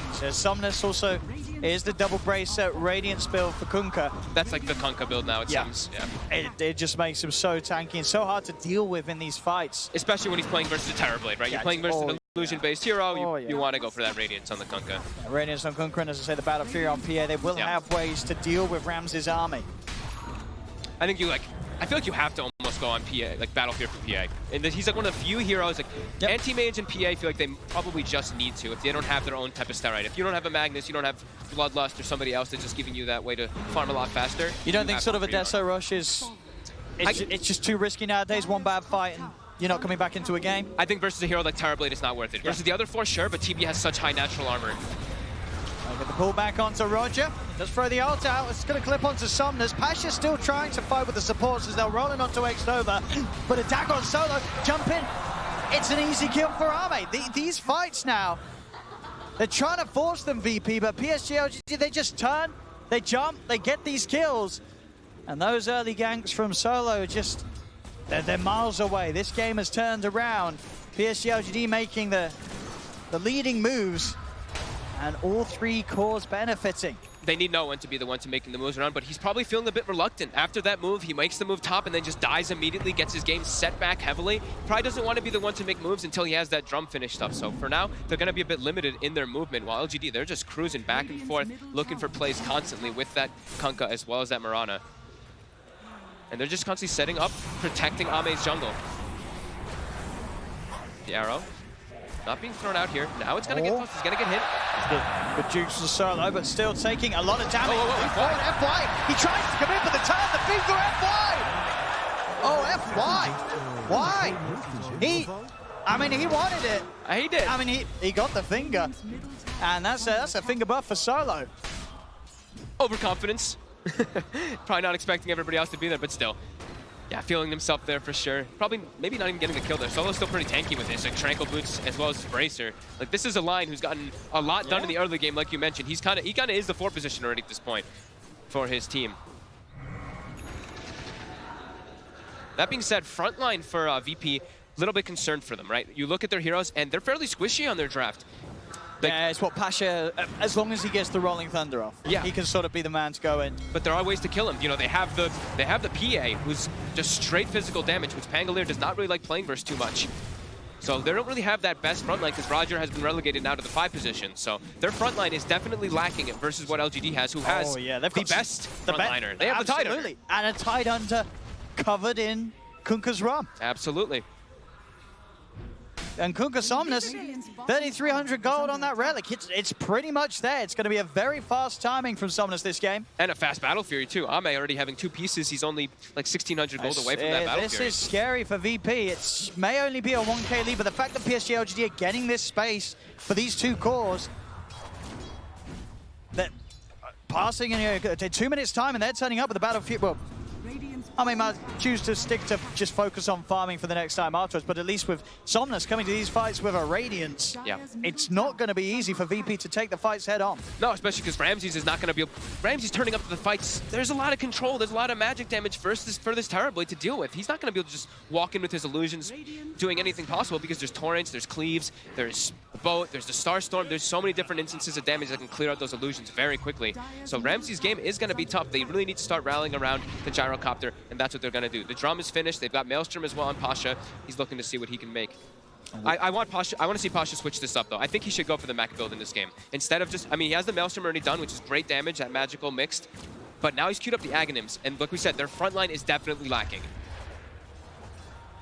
See smoke from both sides and a moonlight as well from FY to try and set things up.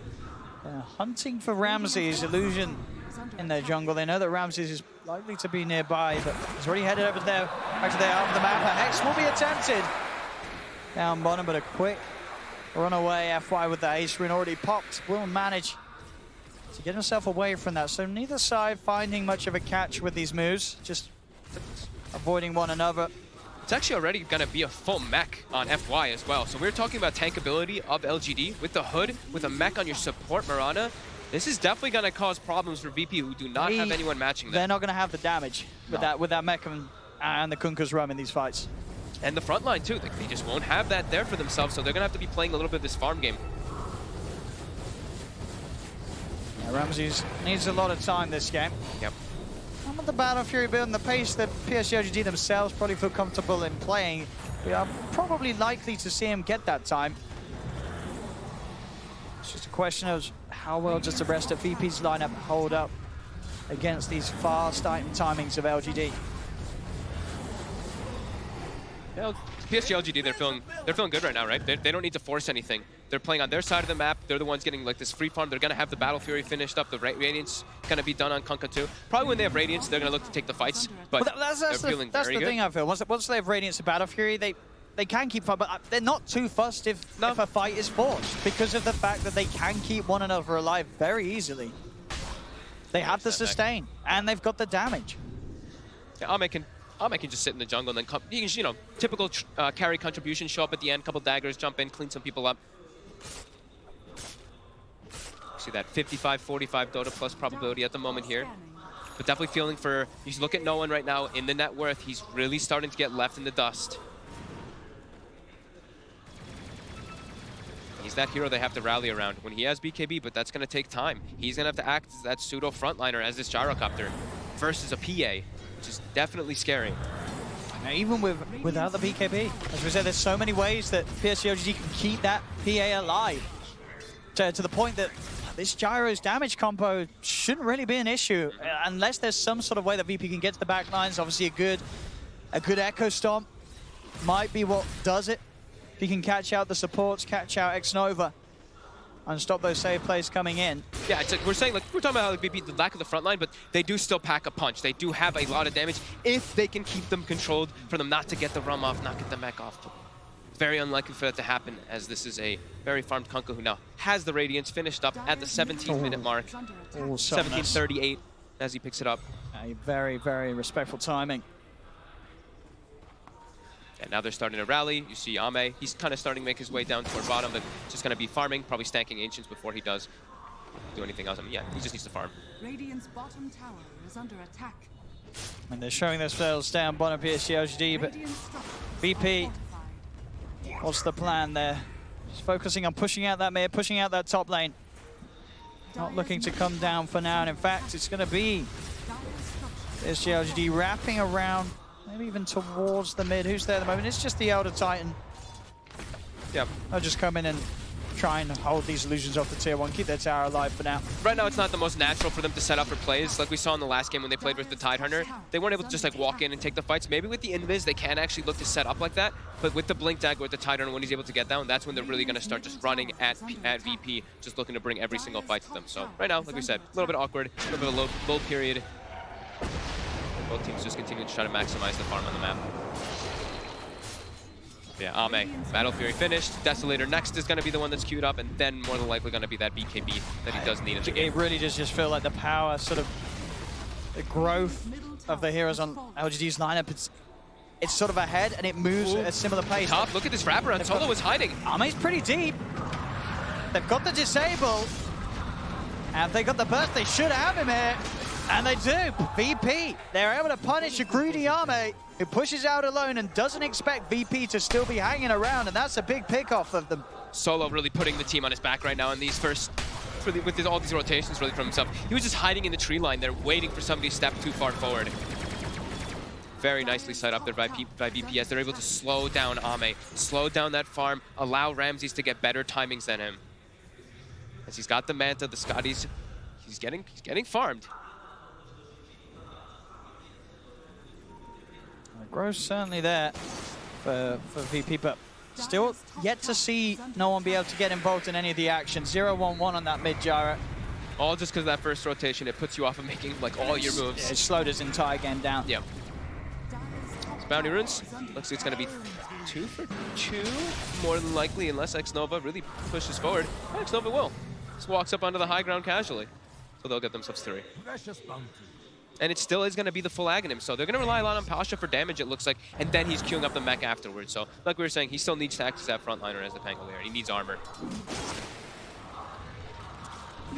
Do you think for VP they feel like there is any sense of urgency, or do you feel that they're saying, well, Ramses, we've got the Ramses Terrorblade? That's what it looks like, right? They're probably like, we have Ramses Terrorblade, we have a Gyrocopter who also scales really well, and a Pango who scales really well, and we have an ET Natural Order. The Natural Order is always one thing that we're going to have to watch, especially when you're playing versus PA, one of the higher physical armor heroes. If you are able to actually get next to him as an ET, the damage will definitely be there. But that evasion always is going to be a bit of a frustration for the Terrorblade.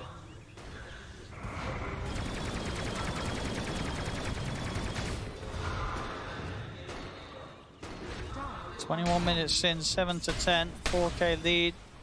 PSG.LGD is really just feel both teams happy with the farming approach to this one. Right, they're all getting good. They're all getting good pacing. They're all getting good timings of their items, right? Like Somnus is getting close to BKB. They got Blink on Chalice. They got the Deso. He continues farming. Deso now finished up. Maybe now we see a fight because they've got the Blink on Chalice. That was the big one last time where they're like, we don't have the greatest initiations. With that, they will. But like we said, they're approaching some big items still anyway soon. But yeah, we see them grouping up, and this is likely that smoke with the Deso. With that Blink. I mean, Deso, PA, you find yourself on top of Solo after he's dropped out a Hex and a stun. He's dead in a couple of hits. You get yourself 1 or 2 kills, you can just go straight into the Roche Pit. And then you're going to be playing with an Aegis advantage, and the map is going to get smaller and smaller. So let's see if they can actually catch anyone on me here. Jump forward. Roger. Is that no crits? He just died to like the regular attacks there, it seems. I believe so. Just the damage of the Deso. It's terrifying. VP, they've got to hold themselves in the base. It's PSG.LGD, they're waiting right outside. Ramses. He's stepped forward. There's the setup. The creeps will block it, but the demonic purge is down. They'll try and get on top of the farm. Chalice is in with the Ravage, and Ramses is dead. Pasha's going to look to roll forward. The BKB pop for no one. They're hunting for the easier kills. Finger onto Xnova, but Xnova will live. He's out over the trees. X-Mark's there. The arrow will whiff. They drag back Solo. Chalice, Gush, Dagger again. They're cleaning up these fights. Now that they've started to look for them, PSG.LGD, they just at a power level that's hard for VP to stand toe-to-toe with at the moment. And the BKB is down for no, and they're committing forward for it. They are going to have the ult coming down, but a jump over from Army will dodge it. Another X-Mark's there. No one's going to be dragged back towards the team as they take out the gyro. They take everything here from VP, pushing down. Ame wants more. He's not even done looking for a crit, won't get it. So Roger gets the chance to stomp. But you know that Ame's going to still maybe try and chase. Now he's playing it sensible. It's TI. He doesn't want to throw things away back towards mid. Pasha starting to print the rest of LGD low. A boat will come in, give some of the run to Somnus as he'll look for the TP out. Ramses, can he find him? But no, Xnova. Disruption. Make sure that his 2 cores get out alive. And Xnova in a similar fashion to game 1. He'll die, but he saves his cores. Such a beautiful smoke there coming into play there. LGD, they smoke, they get a base ward, they get all the information that they needed, all the information they wanted. They see where everybody on VP is, and Ramses just shows himself outside just a little bit too far. That Blink Dagger from Chalice able to get that clean up, all that extra damage and control. And we saw Gyrocopter, like no one, he walked in, he pops his flag, he hits like everybody with the full flag and call down. A mech gets popped from the Mirana, and everybody's... It really is at this point, all the damage just heal back up with that mech. Yep. And now they're starting. Now they have the Greaves finished up too. They're starting to get BKBs as well on Somnus. And you're going to imagine Ame will also be approaching that one quite soon. VP, they've got to make something big happen here with this smoke versus that Ravage being on cooldown.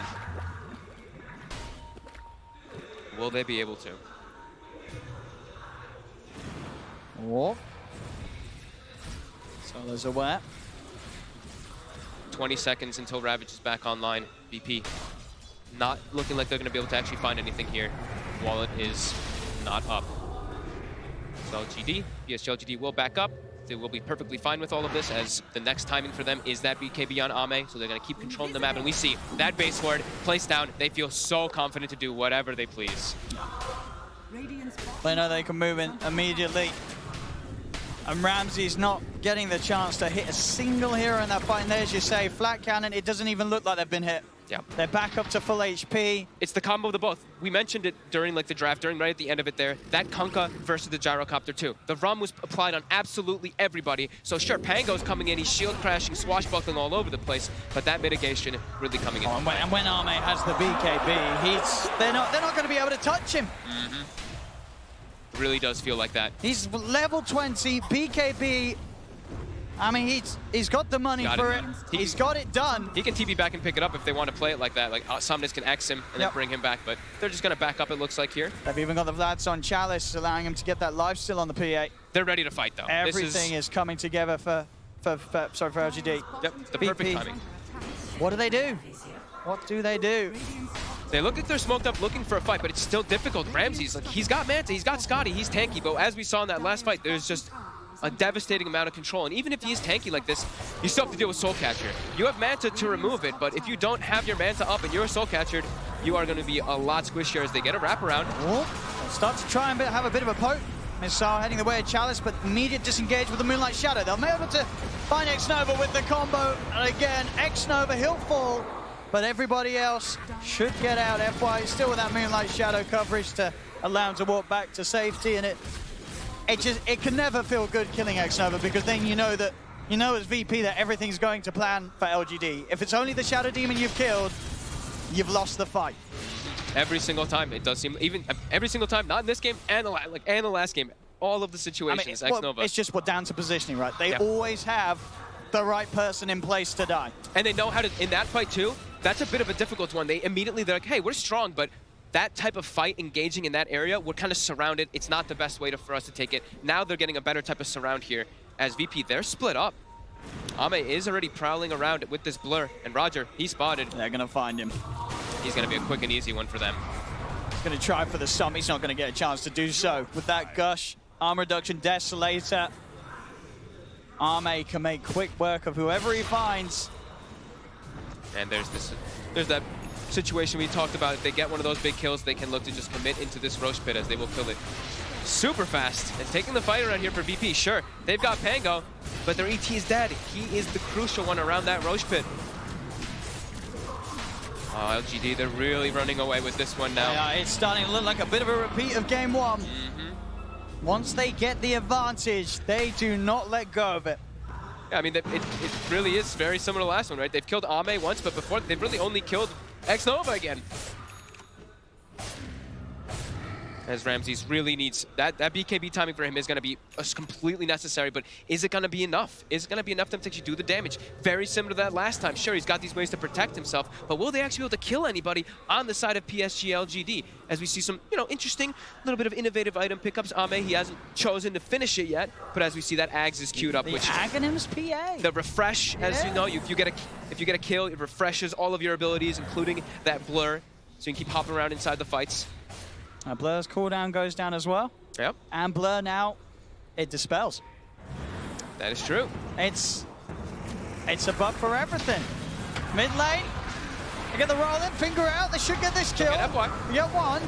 Question is, how much are they going to lose in return? Will we just solo? That's pretty good if they're able to disengage off of that one. They forced a BKB as well from Somnus. So what the important one, I guess, is instead of wanting to go for a different like another dispel, now he's going to have the blur to dispel that reflection every time inside the team fights. Can be a little bit annoying, not the super amazing, but dispelling the reflection, dispelling the disarm from the Pango, that looks pretty neat. And it makes the blur instant. Right? That's actually pretty cool. I haven't gotten to see it. I played. So I guess what in a competitive you game, see a Sunder coming your way, you've disappeared. Yeah. They've got to have the vision ready. Well, I know even that, right? You're just gone. I mean, that's I'm really intrigued to see it. I mean, he's going to get it at such a good timing as well with the beginning that he's had to this star, mate. Mid lane, no one. He's getting grabbed up. He's going to force the BKB. That will keep him safe for a little bit. He is just going to have to TP out. He's lucky that Arme wasn't around, so they didn't quite have the physical damage to fight through that BKB. But again, no one with these BKB usages, he's just not able to get much done at all. It's having to be a BKB and a runaway. He doesn't have the items. He doesn't have the damage. There's not a lot that he can offer to the team fight. Absolutely true. You see, of course, more items being picked up. You know, LGD, they're picking up all these solutions. They have a Lotus Orb, not only to remove the reflection, but like you said, the Sunder. I don't know. Do we know if that interaction was fixed as well with the BKB Sunder, right? That's how it's intended to work, to be honest. How it works, you know, you can still Lotus Orb through the BKB Sunder, so they have to watch out for that for Ramses. We'll find out in this game. We'll find if it was changed. If it was changed. Yes, that's the correct terminology. There you go. Thank you. For the people who don't know, of course, if you are BKB'd on Terrorblade and you Sunder a Lotus Orb, you still will not get your HP back.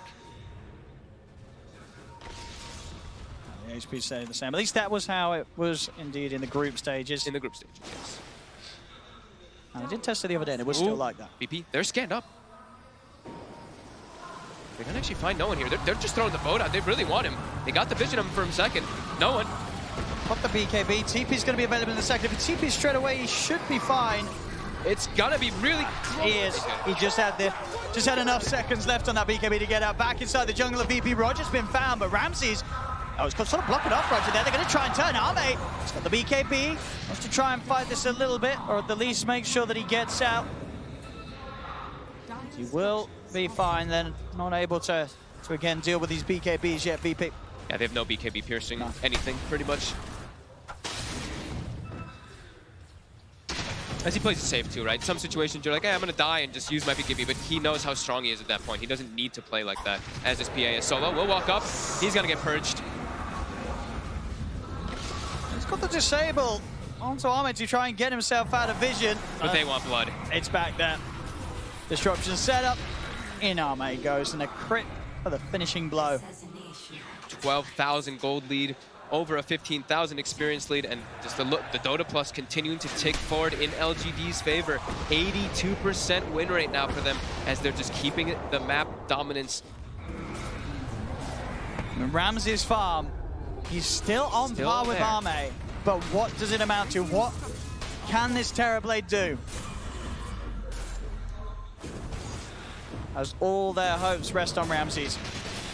Ooh, nice little play there by Maybe. Turns off the Radiance before the reflection actually does come out, so it doesn't even burn his teammates at all. Small little things. They slow siege.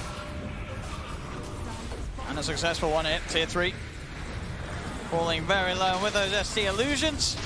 They'll get it. The base is opened up and serve the shrines. They're gonna send a missile back.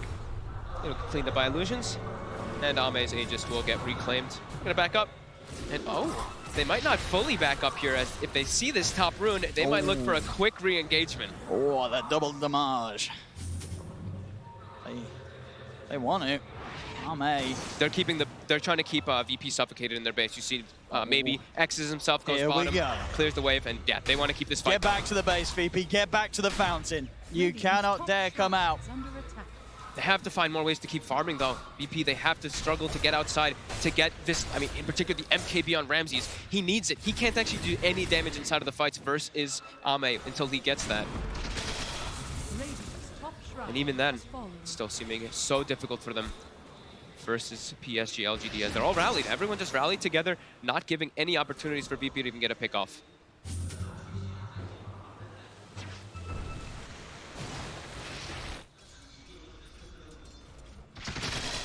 Pasha, has to be very careful how he does those type of plays.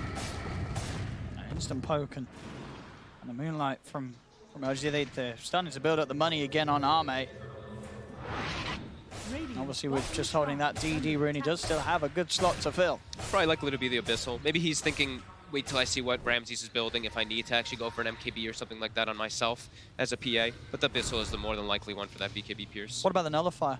His Nullifier could also have its argument, yeah. That's a good one. There's a lot of different varieties that he can go for. Yeah. As now VP, they've got this timing. So let's see if they can make anything happen of it with this MKB, as they will have some damage at least to go through the PA. But they don't have smokes. I don't believe they have any available. Oh no, they have one left on Roger, sorry. Looks like he's, the moment he's queued up, he's going to go there with the Bloodthorn. Okay. I seem to really like that item lately. Building up on that Sven in the last game versus a Morphling. This game, it's not as clear-cut because you're not playing versus like a Morph, but still very good versus the Terrorblade, as he can also build versus a Butterfly, and this is the way to kind of counteract both the Sunder as well as that evasion that will come out. Jump forward, kills those illusions quick.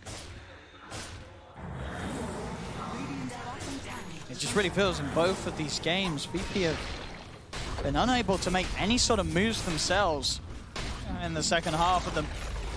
As this game, you know, goes on 35 minutes in, it's just been pretty much nothing from VP offensively. They're just trying to get their farm to a point where they can have a chance of defending their base. But their base is getting chunked down already.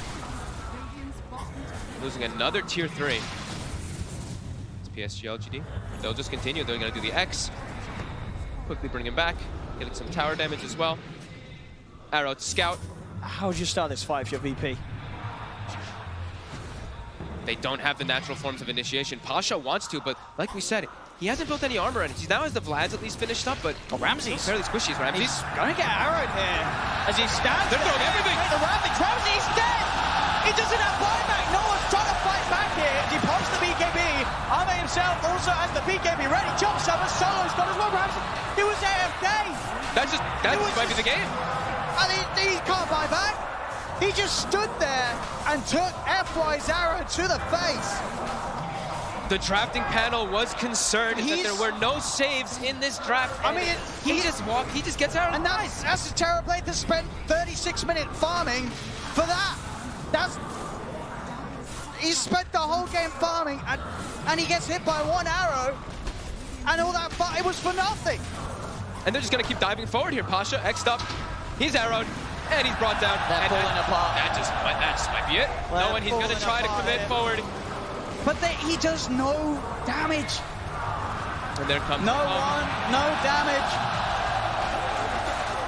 As LGD, they've really come into this first series of the TI9 main event with all guns blazing.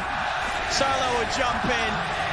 He'll pop the Ghost Scepter. Pasha trying to offer some sort of damage out. They're brought back on no one. They're on Somnus. Solves down, and with the Splitter, they do kill off the Kunkka. They get one. They need so much more from this, though, VP. They'll find Chalice as well. They will manage to hold on, but their base has been torn apart. Bottom rack's gone, mid rack's gone. Only that range rack's in the top lane still standing. Completely in shambles after all that.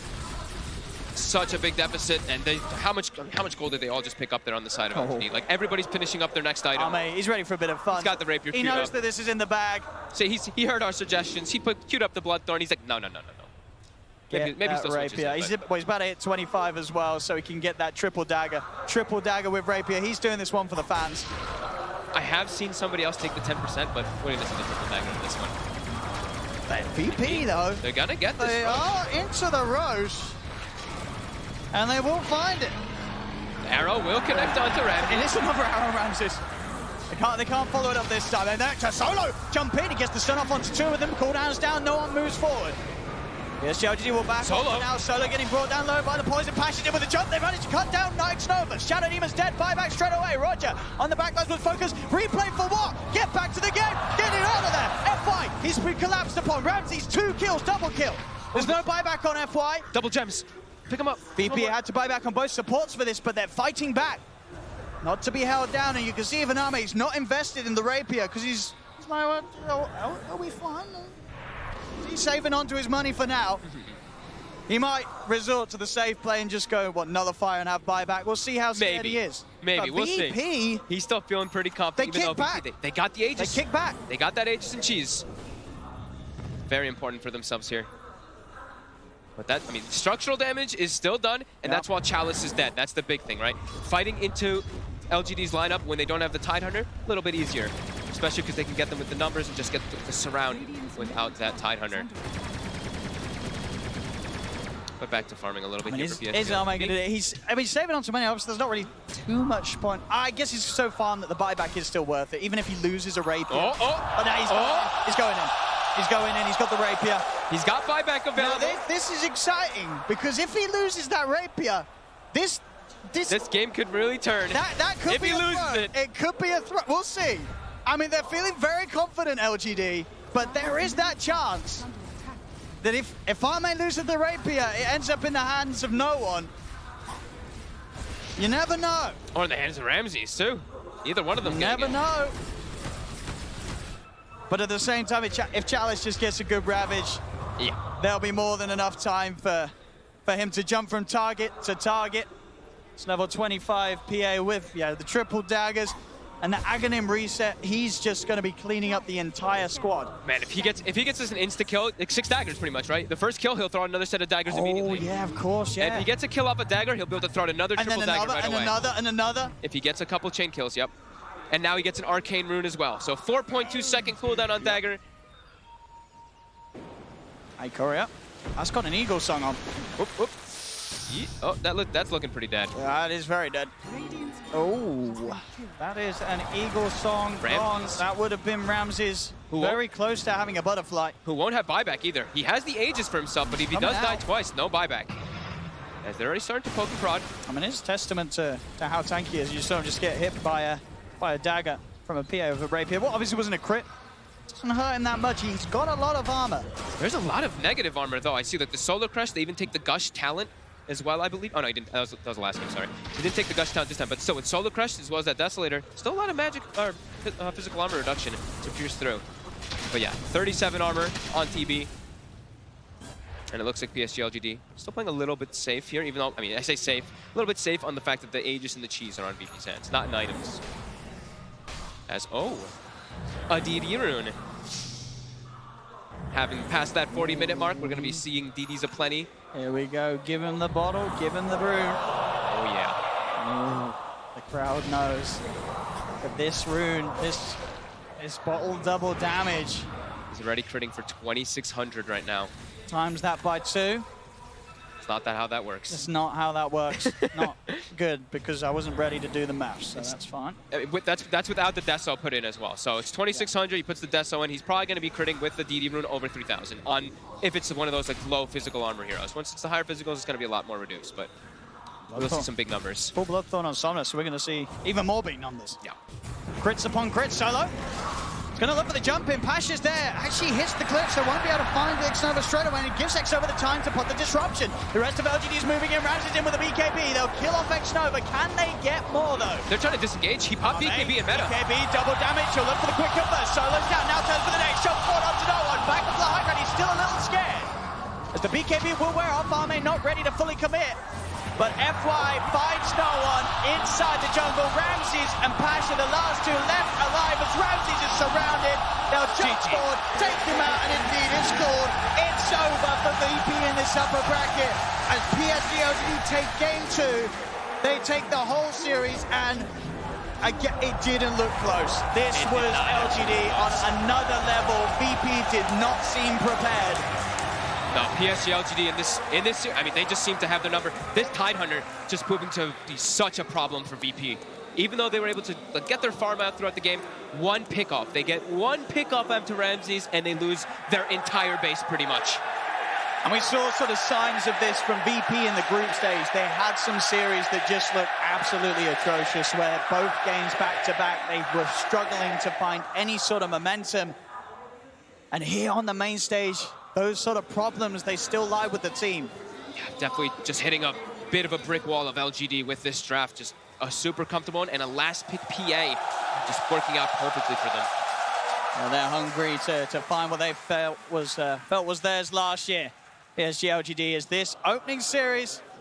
They make it look easy enough. Off they go, walking away without breaking a sweat, as they'll take this first one 2-0 against VP.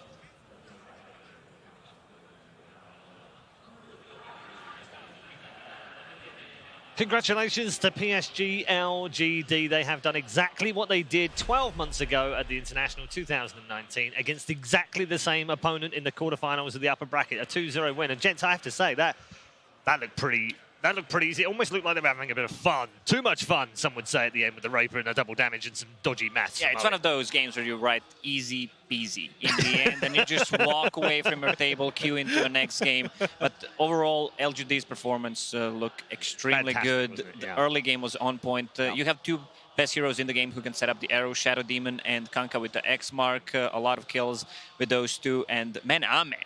I mean, Ame is a crazy person. Yeah. You said it. Getting that data. I mean, we should explain to some of the newer viewers. That was slightly risky because he didn't need to do that. He didn't need to buy the Rapier. And the problem with the Rapier, for those who don't know, is that it can be dropped and therefore fall into enemy hands, which could have turned the game. And not just that, it is like one of the best items on Gyrocopter, which is the hero that they're playing against. Exactly. So you give that one away, all of a sudden this like for sure win turns into, you know, Virtus.Pro walking away with the victory. Yeah. So yeah, big kahoonies. Yeah, I would say so. We've seen a couple players on the PA too. I think we should just make this a standard build. Why not every single time? I'm down. Right? Let's go. That Aghanim's pretty fun. Get a little bit of survivability and just And all right. I think the biggest thing to me about it is it's like, if you're willing to go out there and risk it like that, that shows, oh man, with I love it. And you're not worried about anything. No, you don't play to win. That's the biggest thing. Don't play not to lose. Usually you don't go for Rapier when you're one Raxus from Mega Creeps. There's always a better item choice, but we got to give credit to the Madman. Absolutely. No, he wanted to go heavy on that. We should also bring in our draft panel, just check in with the three gents who are on the panel. Yeah, what did you guys make of that? I mean, fun game, right? Yeah, it was a fun game. I actually don't think the Rapier was that jokey. I think that's like a legit strat with the Ags. Because the way that Blur works, it's like if an enemy hero gets close to you, you're visible. But if you stay far away and Blur is on 100% cooldown with Ags, you're pretty much always invisible to the enemy team unless they happen to get close to you or find you. So his whole goal was to like stay permanently invis, buy Rapier, have triple daggers, and just throw daggers until he finally gets kills, and then he can commit with BKB. It was actually a cool strat abuse that I haven't seen before. I just feel bad. Our Zeke was over 100% confident in Ramsey's Terrorblade. Then you overflow. Oh, integer overflow? Yeah, so if you're over 100%, maybe there's like, we have 1% chance of winning this game. Like, oh man, why did we pick Terrorblade? The float number errors, Red Eye. I guess Virtus.Pro will now be knocked down to the lower brackets. Yeah. Again, at the same point, I think that's the sad part about it from that. And they looked a bit lost, didn't they, gents? I see Solo come off kind of like, you know, what do I do? I don't really know what to do now. And that's not like them. That's not the kind of Virtus.Pro we expect to see. All the same face I've seen for like 4 days before. That's I true. feel like every time I passed by him in between games, it was just Solo with that blank stare. And to think about it, like going back to the group stage and what they were doing, they lost to Vici Gaming, Lesh Rubik, then they started picking Lesh Rubik. They ended up losing to Elder Titan Gyrocopter, then they started picking Elder Titan Gyrocopter. It's always feeling like they're trying to find that next thing. And, you know, they're teams that are really good at adapting. Right. But you want to come up with your own But isn't that the case, though? Because you get beat down hard, and you're like, well, that works really well. Again, we'll use that.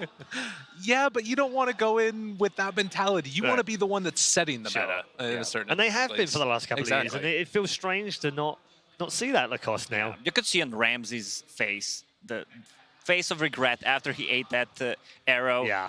I don't have a buyback. They managed to bring down 5 Raxes. And he's farmed the entire game to get to that point. You're also having a TB with no save whatsoever, so that's kind of a big deal. And those who have TB into Shadow Demon, and also they have a lot of ways to dispel your reflection. The PA with the Aghanim Scepter, so she refreshes the Blur. Also Lotus Orbs, the Guardian Greaves, BKBs, everyone had a way to remove it. Yeah, all right, good stuff. We're going to get more from all three men in just a moment, but let's catch up with a winning and a very happy, I would assume, FY God, who's with Casey. Yes, FY is here. We have Helen, who is going to be helping translate. FY, congratulations. The caster said it. You're playing on another level. This is the 3rd TI that you have dropped VP down to a lower bracket. What do you think it is about these two teams when they face off? 首先，恭喜获得上场比赛的胜利。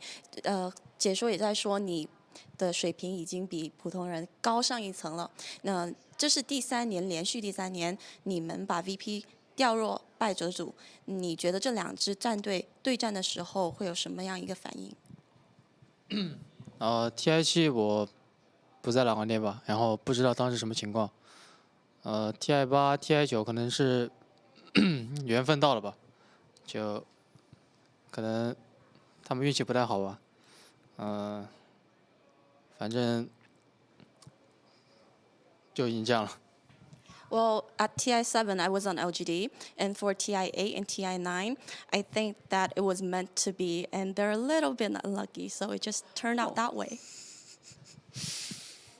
You came in so strong, straight out of group stage, number one. How much of this is related to coming off of TI8, coming so close in the grand finals? How much of this is trying to turn around and prove that you really are the best after TI8? 小组赛你们很强劲，小组第一，你觉得跟去年的成绩第2名有没有任何关系？对，去年的成绩对你来说有没有影响？去年肯定有影响吧，因为会让我们更加认真对待这个 TI9，就是疼痛总会让人成长嘛。Well, it definitely affected me a lot. The results from last year motivated me more and made my entire team more serious about TI9. Failures always make you grow. And can you talk, before we send it back to them, can you talk a little bit about how meaningful it is for you as a team to be playing in front of the audience here in China for a TI? 对你来说，在中国打 TI 有没有什么特殊意义？有多重要？对我来说，我的家人朋友可以在现场观看，肯定是在国外一个人会好很多吧。Well, in China, all my family and friends are here to support me. It's definitely better than being alone in the West. Thank you so much, and congratulations, FY. We look forward to chatting with you more throughout TI. And Helen, thank you. We really appreciate it. Back to you guys. Thank you very much. Yes, Helen with Casey and FY from PSG.LGD successfully winning the opening game. Just final thoughts from you guys, really, on a fairly straightforward series, Trent. Well, I liked how calm and cool FY was during that. Because we're fortunate, we have the duality here where we're watching our preview of the English, but we also get to see the Chinese production up there. And Ame's being interviewed. He's bouncing around up there. He's laughing. The crowd is laughing. And he just couldn't even contain himself. Meanwhile, FY's just like, yeah. Yeah, that was good. He's chill, dude. I've done this for 3 years in a row. It feels really nice. I'm going to say one thing only. Yeah. I want to change my prediction who's going to win this You can't one. do that. We have a technology. We have Valve here. I think we can. You can't do it. that. Gabe's locked it down. You can't change your fantasy stuff now. Just once. I mean, I would go with LGD. Someone's got them. I'm actually going to say I kind of agree. They looked really freaking good here, and anybody that goes against them, you got to prep really well because they're coming. All right, good stuff. Thanks, gents. Quick reminder for you as well, wherever you are in the world, we'd love you to interact with us via all the usual social media channels. Make sure you're following all the official channels as well. Twitter @Dota2, over on Facebook, of course, as well, and on Instagram. Also now @Dota2, not the TI. Don't do that. Just do the Instagram stuff. Some great content on all 3 channels for social media. And we'd love to hear your comments as well. We need to switch things up, actually, here on the panel. So while we do that, we need a guided tour of Shanghai. And who better to do that than Casey and Slacks? So we'll try it where I say something, Jake says something, and then... Yeah, sure. Yeah. Okay, you ready? Ready. All right. Okay, 3, 2...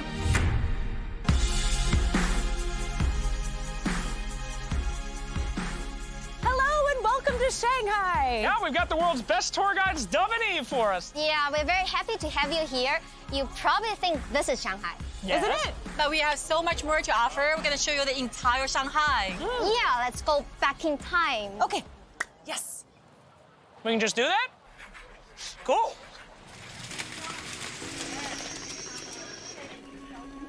Xinchang Town is one of the older existing settlements in Shanghai. It used to be a salt field for producing salt, but because the coastline changed, people started to gather and trade here instead, forming the town. Many of the houses here are hundreds of years old, passed down from generation to generation. Wow. So, guys, probably we're going to show you some local food. Oh, what's this? So this is sticky tofu. Sticky tofu? Yeah. 你好。你好吗？你好，你好。我的中文不好。Yeah. Huh? Oh, thanks. Is it good? I hope it's good. Hot. So hot. It's very good though.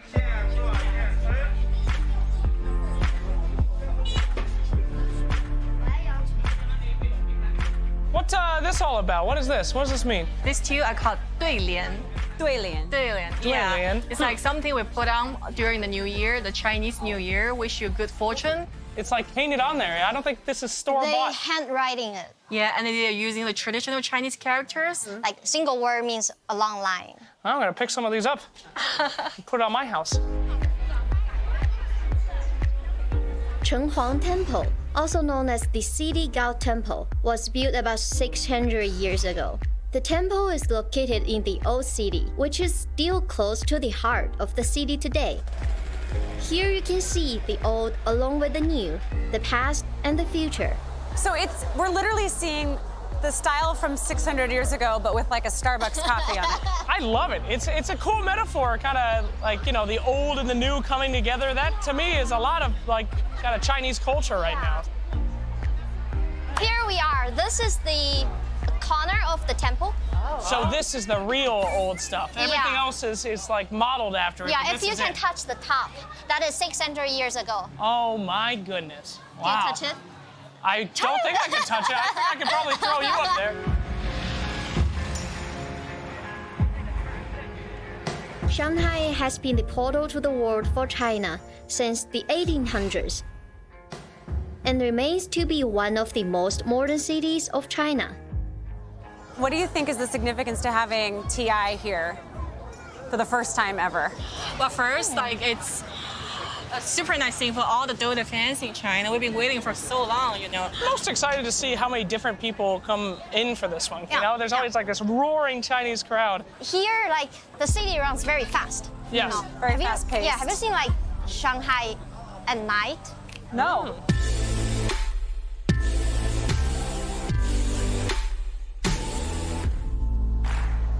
It's all lit up, it's beautiful. Yeah, behind us there's where we were just now, the financial center. Wow, this is so awesome. You see it in pictures, but being here live, it's something else entirely. Thank you. Yeah. Okay, are you ready? Make it official. Okay. Ready? 1, 2, 3.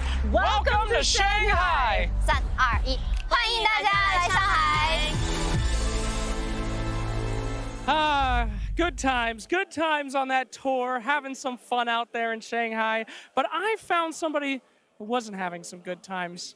My friend, I saw you from afar. You look very sad, head in your hands. What's your name, sir? My name is Sergey. Sergey, why are you so sad? Sergey, I know why you're sad. It's VP, brother. What happened out there? What was your interpretation of that last series? Well, I believe it was just bad luck. Bad luck? Very bad luck. Where are you from, Sergey? From Russia. You came all the way here to support just VP? No, not of course. I'm a big fan of beautiful Dota and Navi Dota. There it is, always Navi. Anyway, so if you could have a chance to say anything to the boys from VP who just got brutally 2-0'd in that last series, what would you say? Words of encouragement. Every fan of Virtus.Pro knows that these guys shows us beautiful Dota for over than 3 years, and we all believe they can do their best and go to the very end of this tournament, no matter what mistakes happened before. So is this the TI that VP's finally going to win? Yeah, certainly. Yes! All right. Well, that's one prediction from our VP fan right here. Gentlemen on panel, after that, do you think that they have a chance? I'd like to know. All right. Well, I like the fandom. Thank you very much, Jake. And yeah, lots of big fans out there from all over the world. Not only fans from all over the world, but we have people on the panel from all over the world. We have Cap, Fogged, and the one and only Dondo, aka Dendy. How you doing? Hello, guys. I'm great. Do you know I am beside myself. I'm so excited that we finally get you on our panel. Oh. You're on Russian panels and working with the other guys, and we never get you on our panel. I'm happy. It's my first time. Yeah. Yeah. We're happy too. And we have 2 former Na'Vi players now in the middle. Yeah, that's true. That's true. Look at that. See? Look at that. We got a nice brother. Bit of old Na'Vi bonding going on the panel. How you doing? I'm good. We also got to play a game too. We also played it. We played it in the house together, and we absolutely stomped Gunner.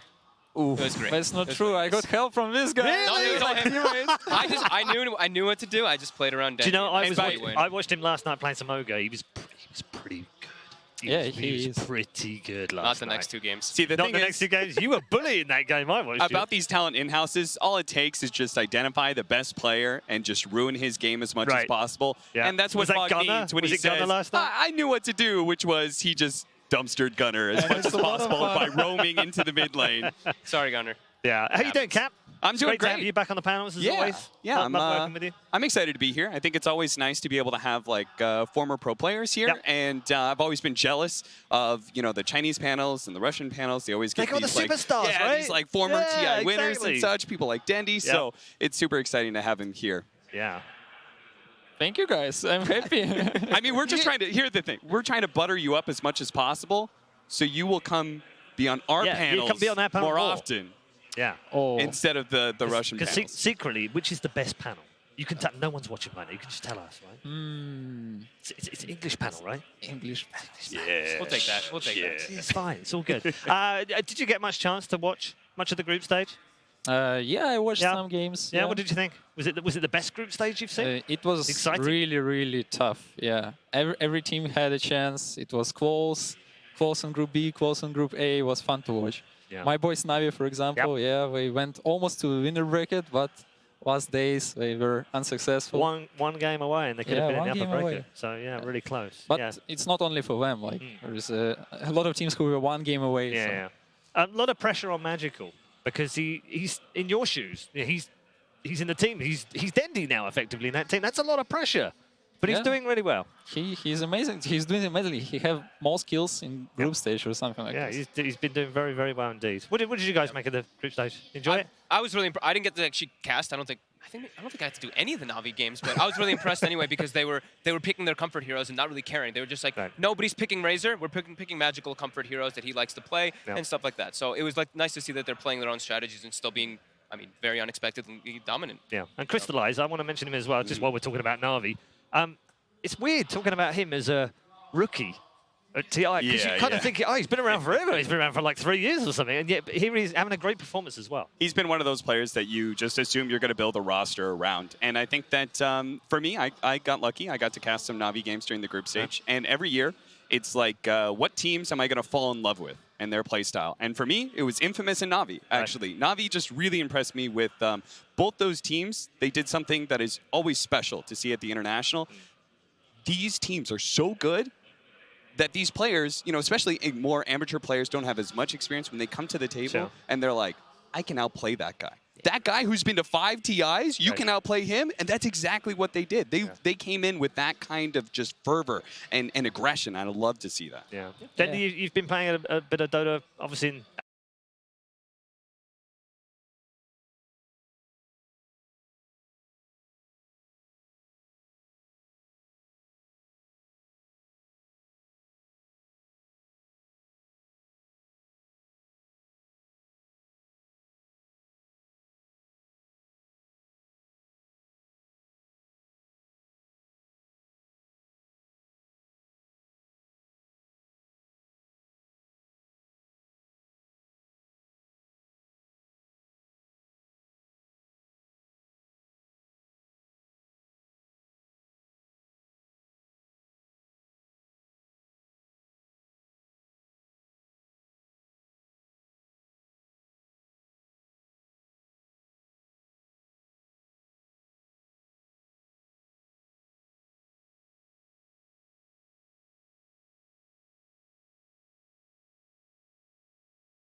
weather. Yeah, it's fun. Yeah, nice. That's good stuff. We're going to get the teams out very shortly, but just quickly, these two teams, how do you rate them very quickly in terms of these two teams, how do you rate them very quickly in terms of the way that they had their group stages? Oh man, I think I probably expected Vici to be a little bit more dominant, even though they already were super dominant. But TNC definitely came out swinging. But they also were a little bit back to their TNC style, where one game I would be like, oh my God, TNC looks like the best team at the tournament, and the next game they're almost losing 2-0 to Chaos. So stuff like that was still happening for TNC. Well, I think Vici, they still have shown they're amazing caliber throughout the whole year, right? Like they've been extremely dominant with all of their players, and it's shown. It's still been shown. You expect to see a bit more from Vici though? Yes, absolutely. I expected them to run a similar route to Team Secret, which is just kind of like dominate the groups, easily be first and everything. And they didn't do that. They seem to like kind of lose control. The same kind of happened with TNC, as Fogg was saying. Like, you know, I watched some of their games and I felt like, as you said, they're like, oh, this is a fantastic team. And other times I'm just like, this is a bit undisciplined. You're kind of throwing away some of your games. And that's concerning to me, right? Because I imagine the group stage going into playoffs, like the difference in the stress levels, it's got to be high. Okay, time to introduce you to our two teams for our second series.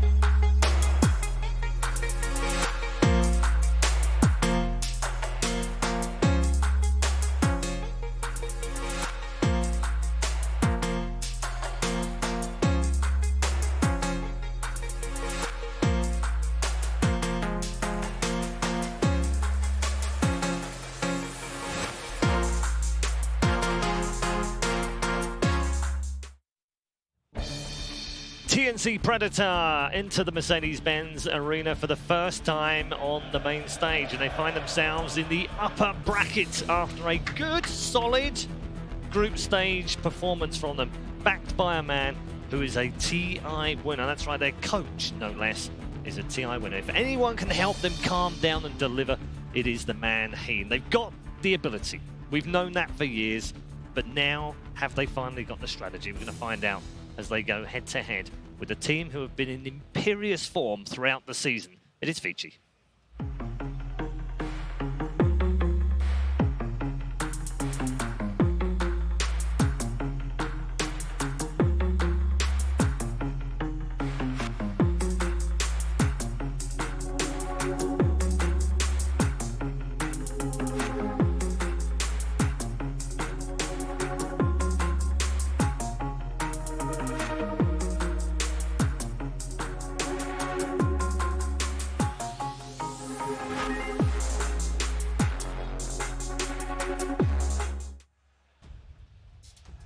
2017-18 was an unprecedented year for Vici Gaming. The team with the silver badge had 7 second places, but this year things have changed. The silver has changed to gold as they claim major championships. They come into TI as probably the best informed team in the world here on Chinese soil to have a shot at the Aegis. They are Vici Gaming and they go head-to-head with TNC. Gents, I feel like this is the perfect matchup in many ways for excitement. As Dendy's already said, it's that TNC, that kind of SEA run-at-you, fast-paced kind of Dota, backed by a guy who's got TI winning credentials and strategy cap as well, against Vici, who've probably been the best team. Oh, absolutely. I think Vici Gaming, they are my favorites for this tournament. Even after their group stage, I'm hoping that they solidify things a little bit more going into the playoffs. TNC, though, something special about that team, man. They always seem to make those underdog matches work for them. They always seem to perform best when they are the ones being doubted, or perhaps in this case, hated. Yeah, I mean, Dendy, that's the point, isn't it? Whenever you looked at the lower brackets in other TIs and you saw TNC or Fnatic or Messi, you're like, oh no, I don't want to play them. They're horrible. I don't like playing those kind of teams in the lower because they're dangerous. Now they're in the upper bracket. Can they be as dangerous? They are super dangerous. Actually, about C-Dota, I said it's active, but TNC, where they have one of the slowest games at the tournament, I think, by stats, which is weird for C-Dota, but still, they're doing really well in upper bracket, and they were like top 4 on last major. They're doing an amazing job, and I'm sure we're a really strong contender here. I'm not, for me, also, Vici is super strong team, but I see that, you know, it's going to be pretty even game. What's it like playing with a really good coach behind you? Because you've had some really good coaches in the past. They've got Heen behind them. He's been there. He's done it. He knows how to win a TI. That must be really good for them. Oh yeah, I'm sure he added a lot of some experience and insights and stuff like this. Calm them down a little bit. Discipline.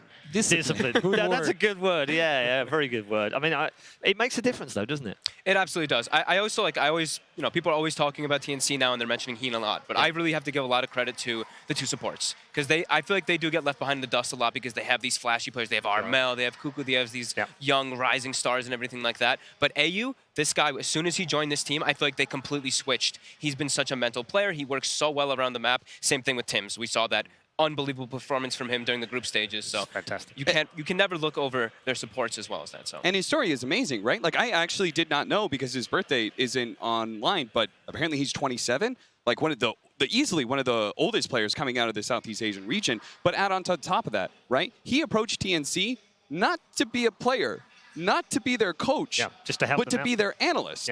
And then they were like, this guy's good. Let's make him our coach. And then from there, they're like, let's make him our captain. Let's have him play on our team. And I think he's doing fantastic work. It's just another one of those stories, There's right? still hope for you, Cap. Absolutely. That's why I'm so fired up right now, because maybe I can go back, baby. But no, it's like, it reminded me of the Seb story, you know? From, you know, washed up player, just a smart guy about Dota, but can't really click the buttons and goes into the game and shows that he can actually bring his team to victories. Let's turn our attention to Vici. I've said they're the best team of the year. This half of the season, if you like, if we're talking 18, 19. Since January, they've been the best team. There's like a lot of things to talk about with Vici, right? I think you could hear the roar from the crowd when Yang gets announced, of course. Like you look around, people are wearing Yang hats and everything too. He's super popular. Talked to a lot of the pro players, and some of them are saying, this guy might be the best player in the world at the moment, stuff like that. I also want to focus. I also do like to focus on supports, but DY is actually my most improved player of the entire year across any team. Back to the start of the season. He was, I mean, we used to, it was not like horrible. Like me and Trent would be watching, and he would die. Exactly. All the Let's games. just be absolutely plainly honest about it, because I think we can be. He was horrible at the start of the season. His 5 position went from pretty much being like one of the worst, if not the worst, to being like top 2 of 5 positions right now in the international. So he is definitely one of the most improved players for me. What about it? Ori's improvement as well, right? Like you have 2 players on that team that have just done tremendous things over the last year. For Ori, I would say it's more like a year and a half, 2 years. But that's like just a really impressive story. And it goes to show that maybe some of the mentality that Ori and Paparazzi have as kind of the core elements of the team, they bring something different, right? This is a team that I see yelling at each other nonstop, but they've never, for the season, they've stayed true to what their roster is, and they've had great performances. So maybe something about that works. Yeah, and Dedi Paparazzi, he's been around for a long time now. He's such a great 1v1 player. Yeah, he's amazing. Huge player in China, obviously very popular here as well. He can play mid, he can play carry. Right. He's a perfect teammate. Yeah, and now he's got great teammates around him, though. Finally, he's in a team where he's not maybe...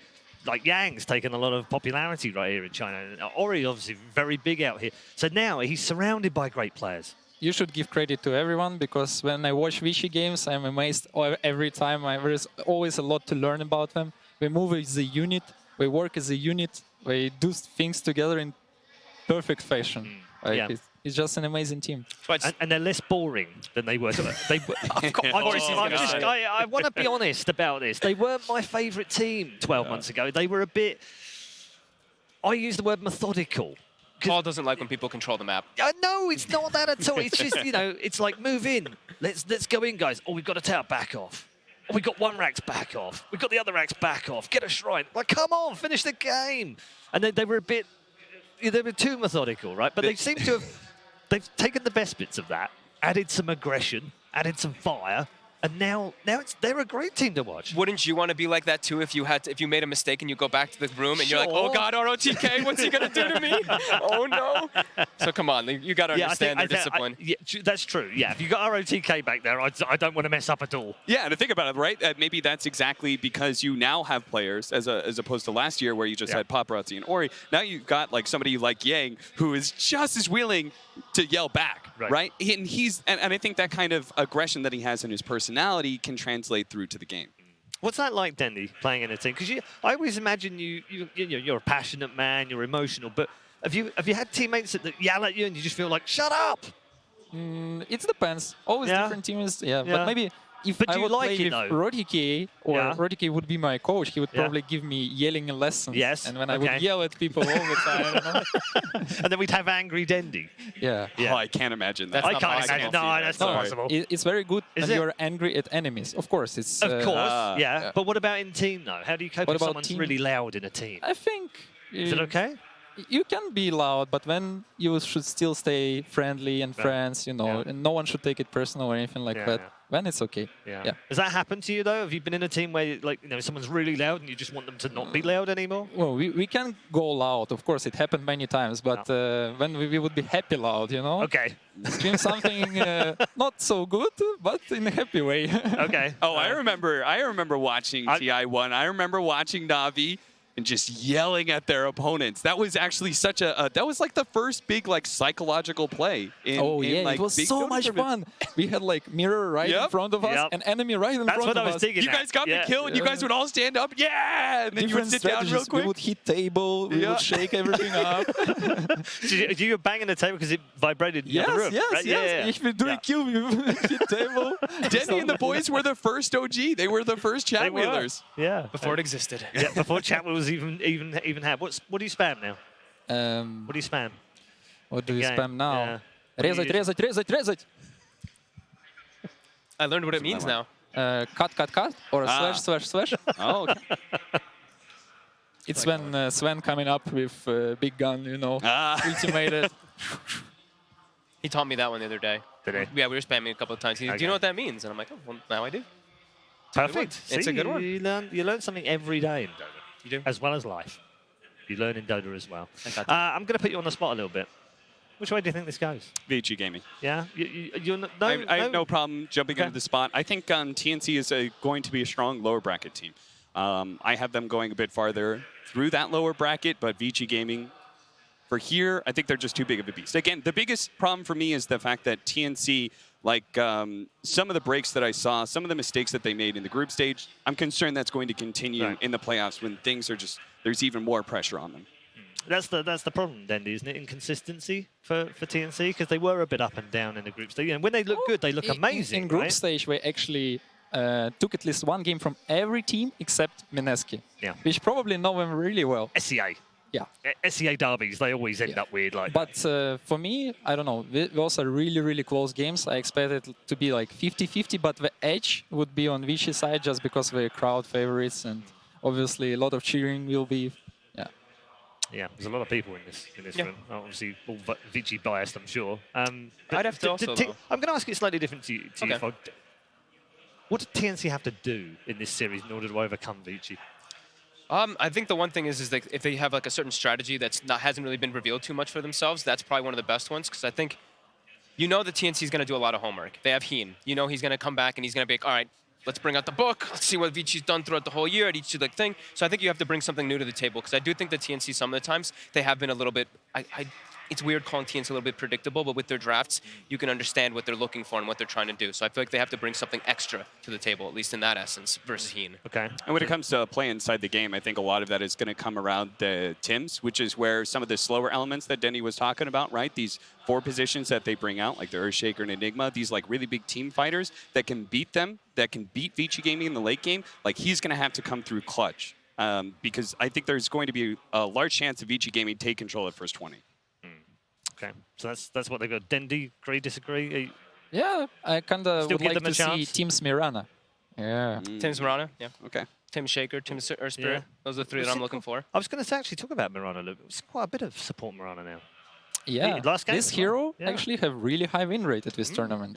Yeah, it's doing really well. It's randomly came here after last small meta patch, and here it is. We see a lot of Mirana, and it's very successful. Yeah. I think it's like the 4th most picked with like 60% win rate or something. Yeah. It's like crazy that any hero that could be that popular also hold that kind of win rate. It's flexible, right? I think that's the biggest thing that I've seen is like when you open it, it's like you can still run it mid, you can still run it even like I didn't feel like I saw I don't think I saw a carry one, but we saw mid and we saw 4 position at least picked up. Yeah, so. and I think Moon is the. Whenever you see Moon playing, you're thinking, oh well, Mirana might come out in this particular game because he's so good on it. So yeah, it can be a bit of a flex pick, I guess. Vichy, on the other hand, what have they got to be careful about in this game? What do they not do for TNC? I think the biggest thing is making sure that they win their lanes against TNC.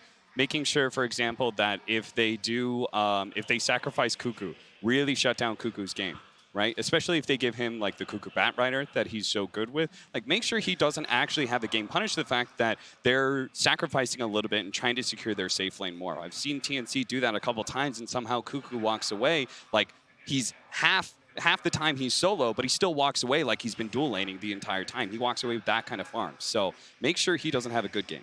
Cuckoo's the one he's definitely the one I'm concerned about that I think Vici's going to address. Before, when I was saying, you know, I messed up saying it before, I was saying that Heen was going to do homework. None of you guys corrected me. I was waiting for you guys to make fun of me, but I meant ROTK. It's okay. It's fine. We've got your back, buddy. I caught myself after I said it all, but yeah, I think that's the one that I'm worried about, is that Cuckoo, I think I've only really been seeing him play like his Sand King and his Bat Rider. Yeah. So yeah, he needs to find some more variety. Couple more in there. Dendy, what do they have to be careful of? I don't know. I think Vici should just play their own game and not worry about TNC at all? Not worry about anything but their own game. Just focus on what we want to do and keep going. Okay, all right. Well, thank you very much, gents. That's it from our panel, but we need to bring in some experts. So let's head over to our expert panel for the draft. Vici Gaming versus TNC Predator. Game 1.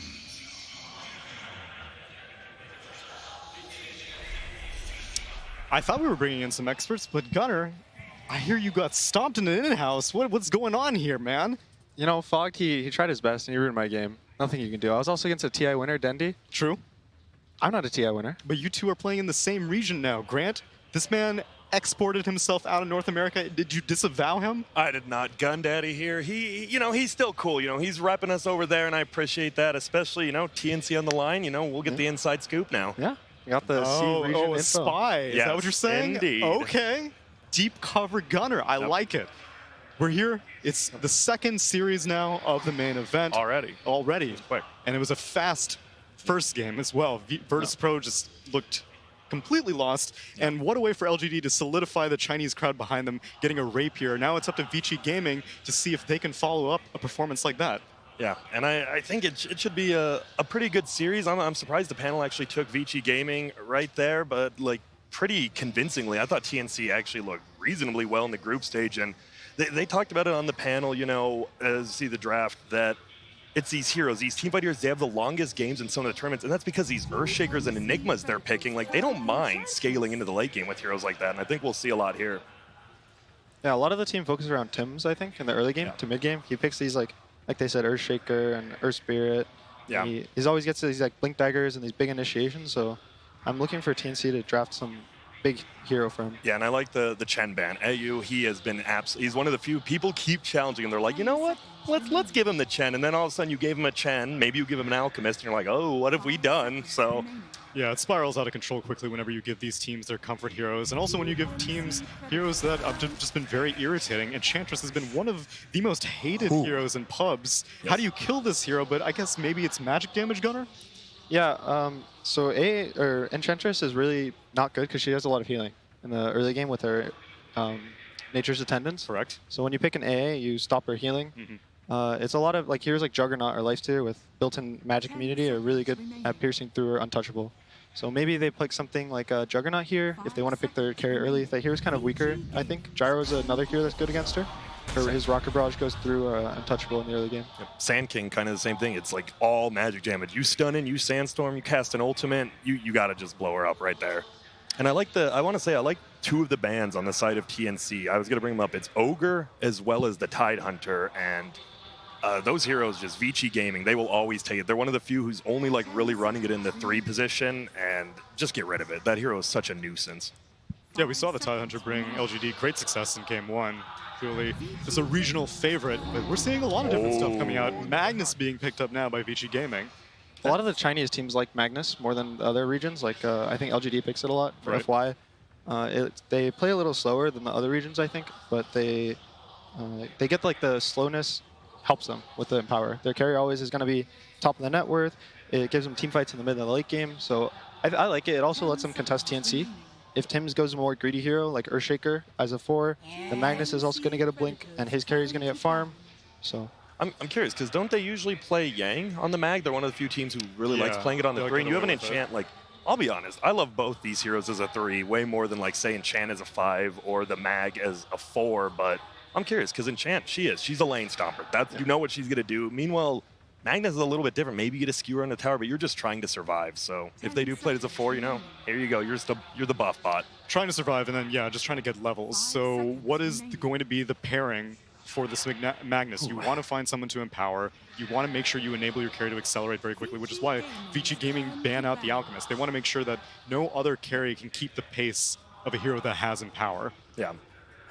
A nice thing about this Magnus pick and the Enchantress is that Enchantress can solo her lane really early on. Okay. And a lot of teams like to run Magnus in a tri-lane. Assuming that it's going to be a 3 Assuming it's a 3 Enchantress and a 4 Magnus. Which I hope it is. Yeah, the Magnus can get early boots. He can skewer into tower with another stun from the 5. So a tri-lane with Magnus is a lot stronger than doing dual lanes, I think. So it's kind of a really nice combo that they already have. Yeah. You're already scared, though, right? You have an Enchant and a Mag, and then you look on the other side. You just have this AoE burst damage. Like, just in 2 heroes is AA, so you definitely need someone survivable again. I mean, how do you feel about Jug this tournament? Jug's been a really weak hero. They've nerfed, I think, really small the past couple, like 3-4 patches. They removed his early game agility. They removed 5 movement speed, I think. They removed 10 or 15 damage from each level of blade mail per second. How are you going to talk bad about one of Hector's favorite carries? It's Wraith King and Juggernaut all day, every day, and he's been cleaning up on those 2 heroes. It is, and I feel you do need, honestly, a hero like that. Like Jug, obviously, with the spin, the magic immunity, and then Wraith King, right? You commit onto him, at least you have a full nother life. It's so hard to take a hero like that down, and maybe they will on Vici look to do a hero like that. And they actually ban out their own Sven, which was a potential for Vici Gaming. Again, you're looking for combinations with this Magnus and power to speed up and accelerate the farm of a carry. I could see a hero like Troll Warlord right now. Okay. For the side of Vici Gaming, it matches well with the Magnus, and as well, you don't die in ult to the AA blast. Right. If you're in Battle Trance, you won't shatter. Yeah, so it's a little like Shallow Grave. It gives you an extra, little bit of time. Yeah. You never know. Just survive, get a kill. I mean, we saw Ortiz rampage with just 1 extra second. Like, honestly, something like that against an AA is that important. And I'm really surprised they ban out those 2 heroes. It says to me, as you brought up Tsunami, Alk and Sven both are 2 of those heroes that do speed the game up quicker. And obviously, they don't want that. You want this mag, empower, and do your own thing. Oh, a Tiny. Tiny's been one of TNC Predator's favorite heroes of the group stage, and overall just a really solid hero that we've seen any team pick. It's just, I see an immense amount of magic burst damage. I would be terrified if I'm this Enchantress right now. The Tiny Axe is really good against Ench in the mid game as well. You don't get attack speed slowed, a lot of physical. Ench does have low armor, but you can't hit her normally.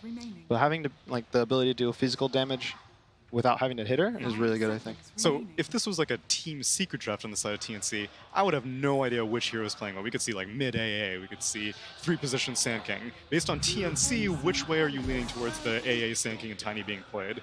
I think AA 5, Tiny 4, Sand King 3. Okay. They don't play mid Tiny, do they? I don't believe they do. I mean, it was like Mineski, right? Moon's like the biggest one, but I don't think TNC really plays that much. I know OG plays it. Thompson played mid Tiny, I think, once or twice in the group stage. Do you know what they played it against? Sorry, I'm trying to think like if it's just like a matchup kind of thing, or I think Thompson likes it here. I believe he's like gold rank too, so he plays it. He's like, just give me it. I just want to burst. I want to set that record. I want to get a lot of kills. Yeah. And I was curious, what do you think about that DP last ban? Why do you ban a DP against a team who has mag? Like, does that say anything about what you're going to pick for middle? It could kind of push the Tiny more towards mid, because since he has really high health, the DP can siphon him in the mid game and kind of control him, but I think it's more for the Lifestealer. Okay. DP matches really well against Lifestealer all stages of the game. Late game, at 25, you'll get a haste talent, so Lifestealer can never catch you. But even before that, the spirits go through rage. You can kind of kite the Lifestealer, make a fight a little slower, get through rage, silence him, and kind of burst him. And even beyond pushing Tiny towards or out of mid, you also need push on towers. Death Prophet would have been a great hero, but Vici Gaming kind of lacking in the ability to take structures right now because TNC Predator have amazing wave clear. How are you going to ever make your way to a tower and actually start dealing damage to it? And even just like the group up factor, right? Like if you look, cool, they have a mag, reverse polarity's fun, but then you have a Witch Doctor and Enchant. It's not like, yo, we're ready to just go and team fight you. But they'll be able to heal, right? Oh, they will. Wait. There's an Ancient Apparition on the other side. What are you going to do? Why did they take that Witch Doctor? I'm thinking now. Obviously, they enjoy the hero, nice multi-stun. If they do like a tri-lane, Witch Doctor level 1 is pretty good. True. And there it is, the Jug. Okay. I think you had to do it versus the A, and you have the Empower, and you're going to be able to ramp up extremely quick.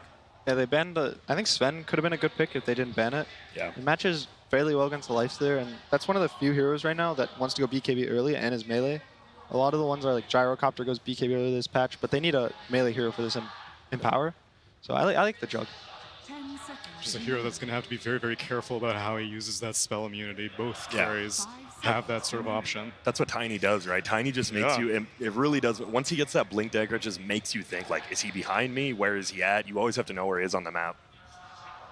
I got a question, Gunnar. Why do you think that the Shadowblade Tiny build died out so heavily? Is it because this Aghanims has kind of taken precedence, or just Blink Dagger's too good? Because Tiny's a hero that's been competitive for an extremely long time, so many builds, and right now we're seeing like a very, very pop-in, do a bunch of damage, very flashy Tinys.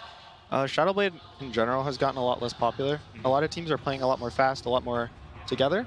And the Shadowblade playstyle was like the Slark's Shadowblade playstyle, where he would Shadowblade in, he'd find this Crystal Maiden, kill a Crystal Maiden, and then walk away as well. The Assassins. Yeah, so a lot of Dota, there's no more Assassins. The Assassins are more, in a team fight, you jump the backline. You don't find a solo hero anymore. That's kind of, a lot of teams have improved, I think, over the past couple years. So I think Shadowblade kind of, as well, people are playing more detection, more dusts, even gems for no invis to just deward. That's true. So I was just surprised that whenever Sentry Wars got limited, I thought that, oh, maybe this makes invis heroes a little bit better, but it doesn't seem to be the case. And especially since TNC have a Lifestealer on their team, you want to make as many Blink vehicles as possible, be it either the Sand King or the Tiny.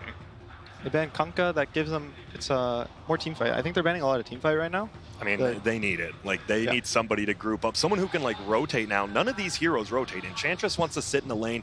Mag wants to empower the Jug. Witch Doctor, I mean, it's a Witch Doctor. Like, you're going to be lucky to get boots at 5 minutes kind of thing. They need someone who can move around the map, and Kunkka's the best one from the mid line. I really like the last 3 bans from TNC. The Kunkka, Death Prophet, Ember, all of them match really well with the Magnus, and then it gives them this early game team fight.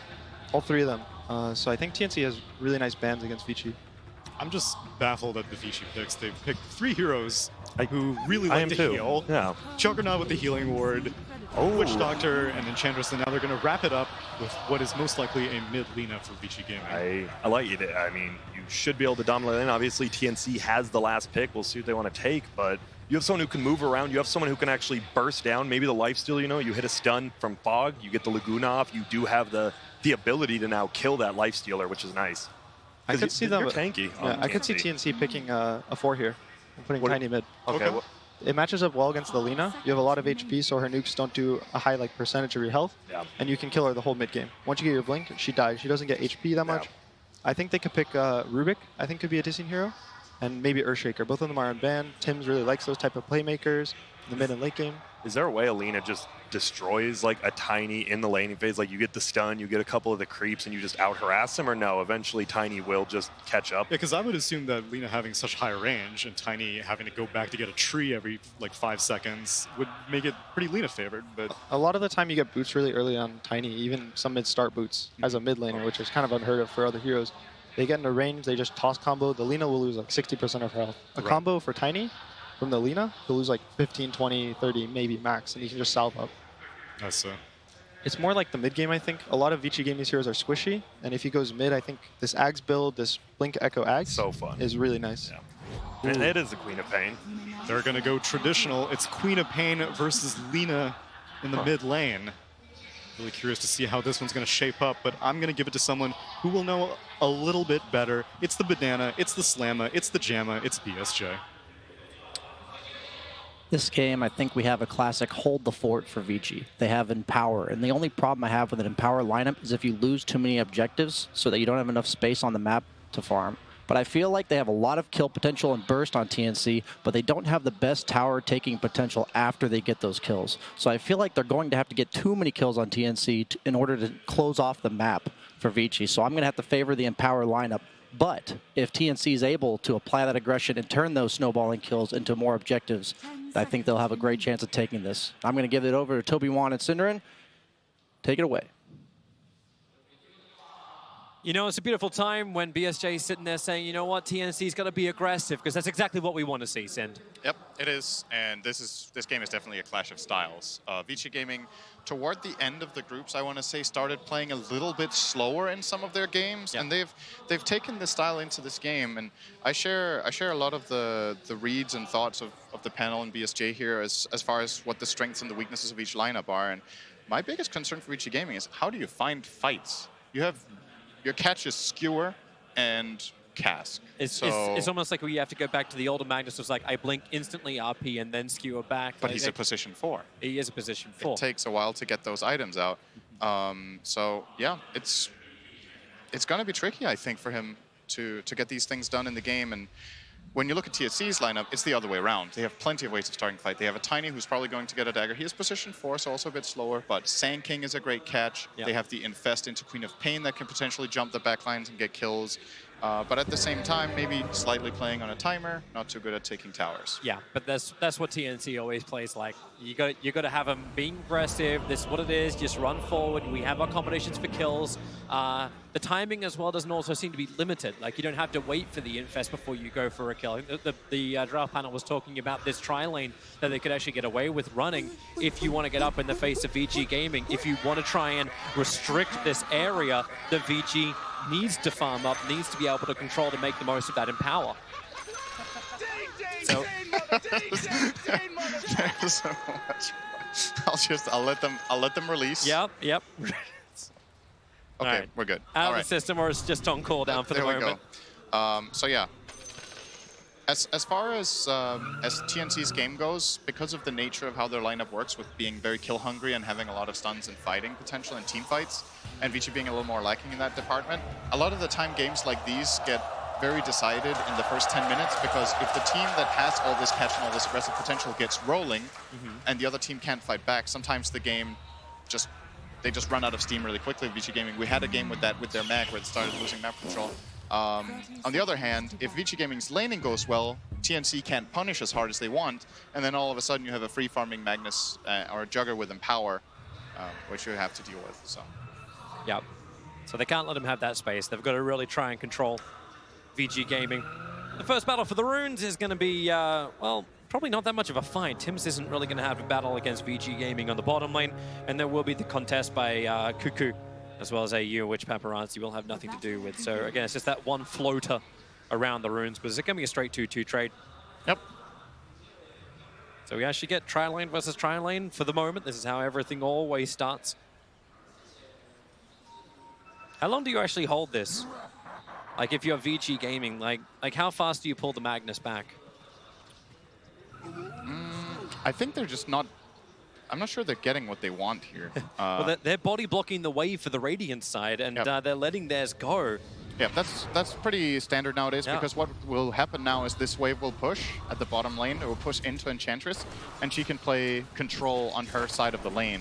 But TNC, I think, did the right thing here. You put the Sand King bottom, you get the supports to just stay top and give Lifestealer a good start, and then eventually you can start making some moves. TNC Tims is already moving around.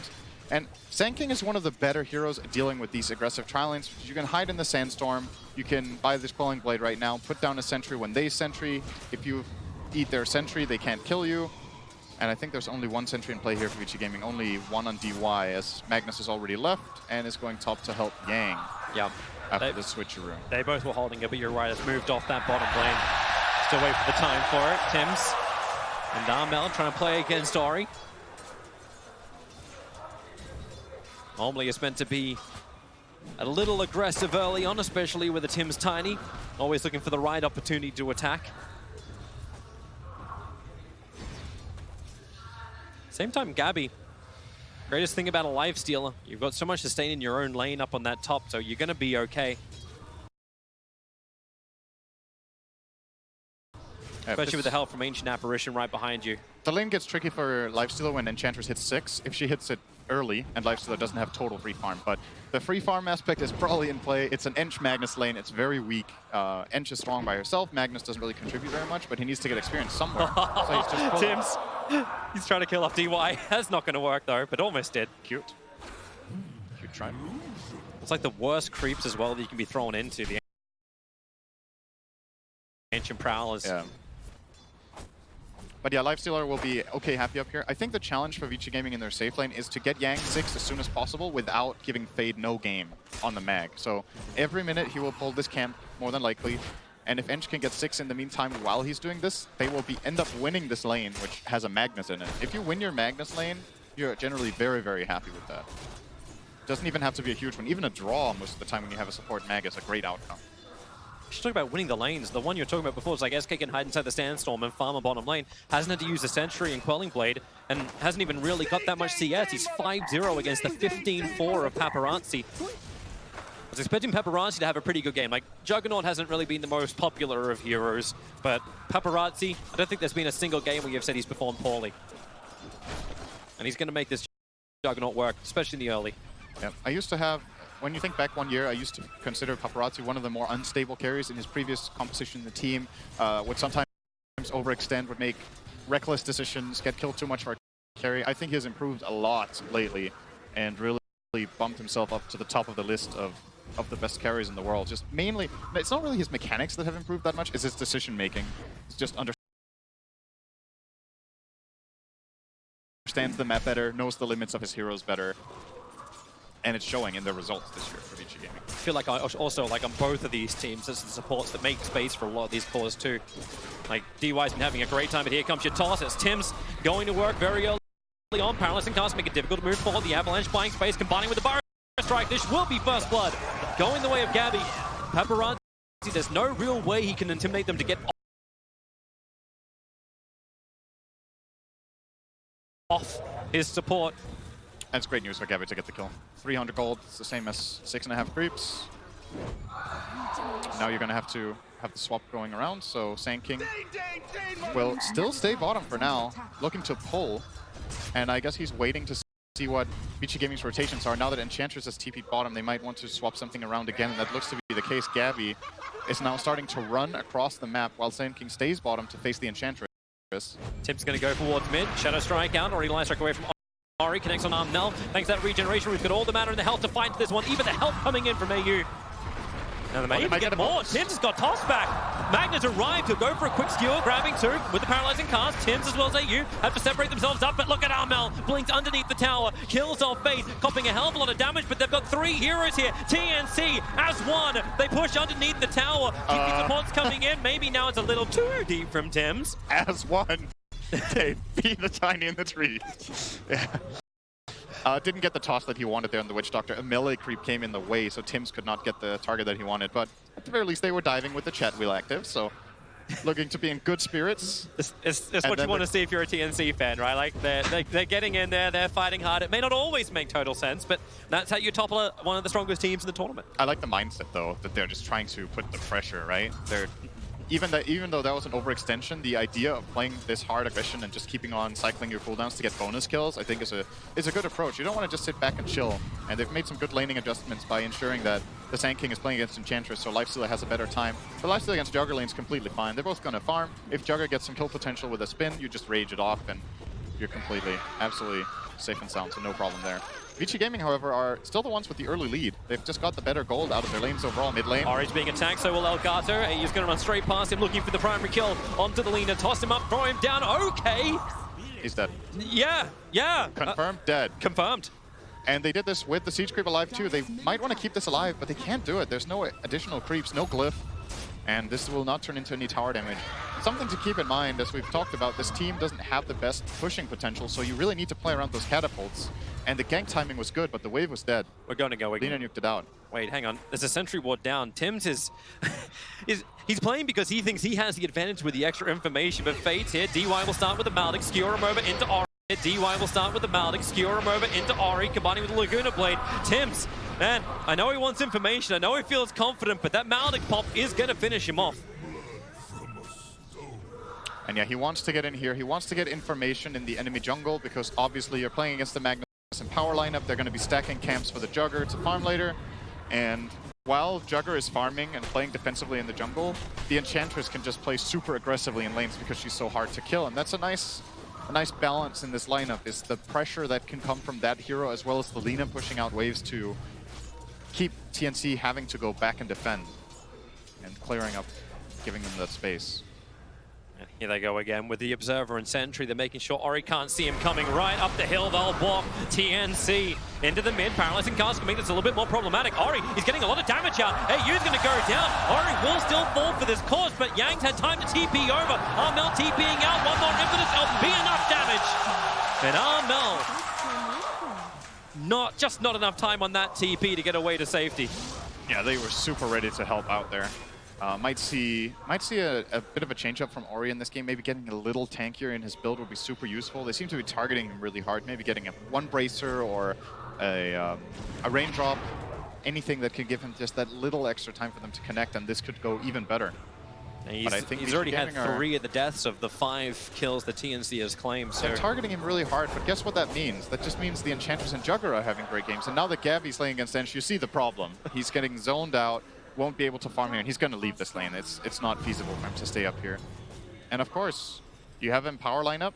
Sure, you target out one core, but you're not even targeting the guy who's going to, you know, carry the game, which should more than likely be the Juggernaut with Empower. So the upside, of course, is the guy that they are targeting is the primary playmaker. And if you stifle Lina a bit, VG Gaming will be playing more defensively, but so far it's okay. They're getting what they need. Yeah, TNC need to add more pressure. But they still don't have that perfect timing yet. The Infest from Gabby just being used for farming and lane presence for the moment. And Cuckoo doesn't have that delivery system with a Blink Dagger, but it looks like they're going to give him top lane.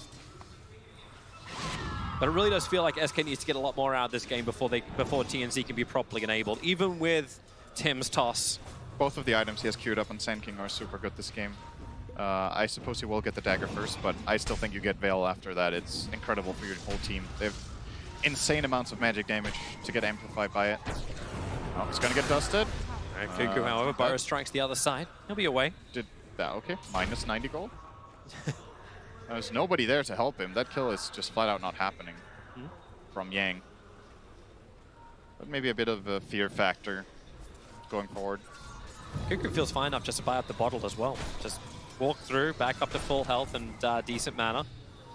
Good timing for it as well as the 10-minute bounty runes are about to spawn. TNC's looking to fight around the bottom, but Radeon scan up on the hill. It does ping, so they're already a little bit concerned. Witch Doctor throws out the cast, won't bounce to anyone but Juggernaut. Ready to fight, needs some damage with Maledict already being committed.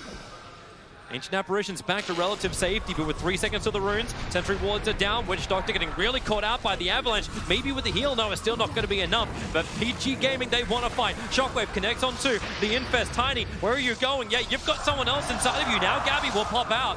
Paparazzi's already got the kill on Tim's. Well, up on top, Cuckoo keeping Yang away from the runes, but because he Burrow striked in, no escape. Sandstorm was just on cooldown.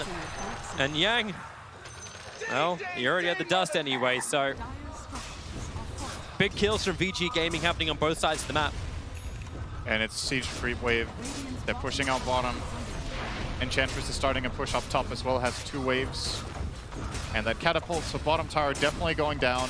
Mid tower, see Fade immediately walking over here to try and defend it. Will more than likely be absolutely successful. There's trouble DY. Nah, Tibbs has already killed him. Yeah, he's dead. That's really high levels on Tiny. Level 7 now, minute 10. That's great for him. He's been involved in all of the kills. All 7. 2 kills, 5 assists. The Force on VG Gaming are happy. We talked about this is the early game, the early stage of the game. Skewer underneath the tier 2 tower in mid. Fade. Sonic Wave pushes him back. The Shadow Strike was going to kill him, but Armel really trying to push the issue. Ori will arrive, but it's all a little too late. So another extra kill going the way of TNC onto Fade, but where's the tower damage? Are you limiting the VG Gaming lineup from getting what they want accomplished? They got the bottom tower, they're almost getting the top tower, and this is the farming side that's doing the pushing, right? This is the lineup that you expected would maybe be a little bit slower, and they're still the first ones to get a tower and almost get the second one. So very good news for VG Gaming. They're trying to go up for Enchantress. The Ice Blast is coming in, they just have to hold him there, and they're able to do so. Yang! Nice execution. Felt really good about pushing the tower as well, but the Midas took out the catapult, and then the push power just came a little too slow, and still by himself.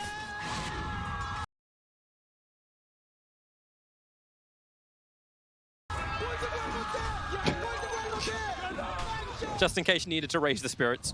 Yep.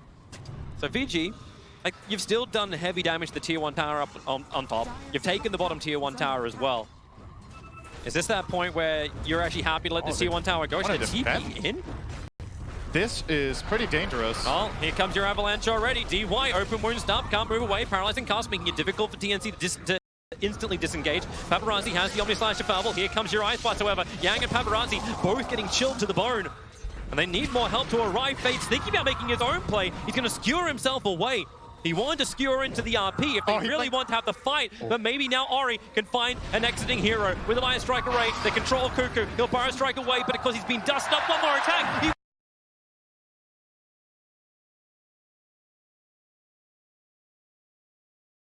went down to 18 HP. The shockwave, it pulls him back down to 29. They still need one more. The Slave will reach from afar.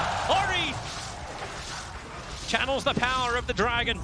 Really nice spell. The Sand King. Super good spell casting. They hit so many things right on the edge. The shockwave was great. The Dragon Slave in the end, just barely clipping.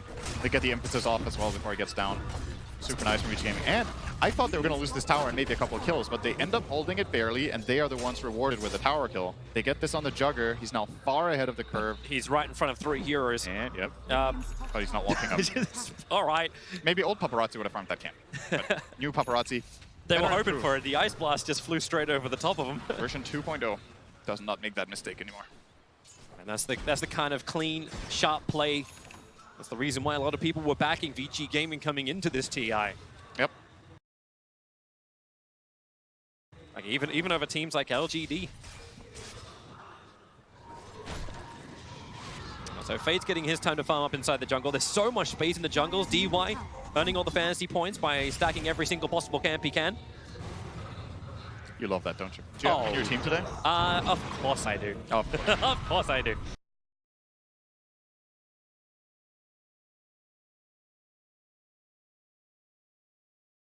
Like, you're 14 minutes into the game and he's got 13 fantasy points. That's how fast DY moves. He also has a haste now, so yeah, also moves fast. That was the intended visual pun. Oh, I didn't know you were looking at that. I'm looking at my own stuff. I'm looking at everything, man. I see all. Gabby takes the tier 1 tower up on top. Actually misses the last hit on it, but still be a tier 1 tower dropping. The mid tier 1 tower is being chipped away. Fade will finally come out and defend that. But VG Gaming starting to have some damage done to their map control. Losing the tier 1 tower up on top as well as mid. This is really going to start to feel a restriction and an opportunity for TNC to at least gain some vision. If you can get those orbs down, see where VG is moving. I thought VG were not going to fight the top tower, but defend everything else, or try to defend everything else in the game. But showing that they already want to defend the top tower, I think they're willing to fight for every tower on the map. The question is, are TNC? They're getting a bit surprised here in mid. Have to pop the glyph. Ice Blast came out here. Supports arriving as well. The Ice Blast into the back lines. They'll connect over only on Fade. Cuckoo and Armel TP'd into the side trees with Tims. But VG is fine with this. It's still going to be a 2-2 rune trade. Yang still building up, and if TNC want to fight, VG are more than ready. Level 2 Omni Slash. The Manta Style is freshly done over on Paparazzi. Ori with your Scepter knows he's able to control or potentially escape. The only thing they're really missing from this fight is kind of Fade's Blink Dagger.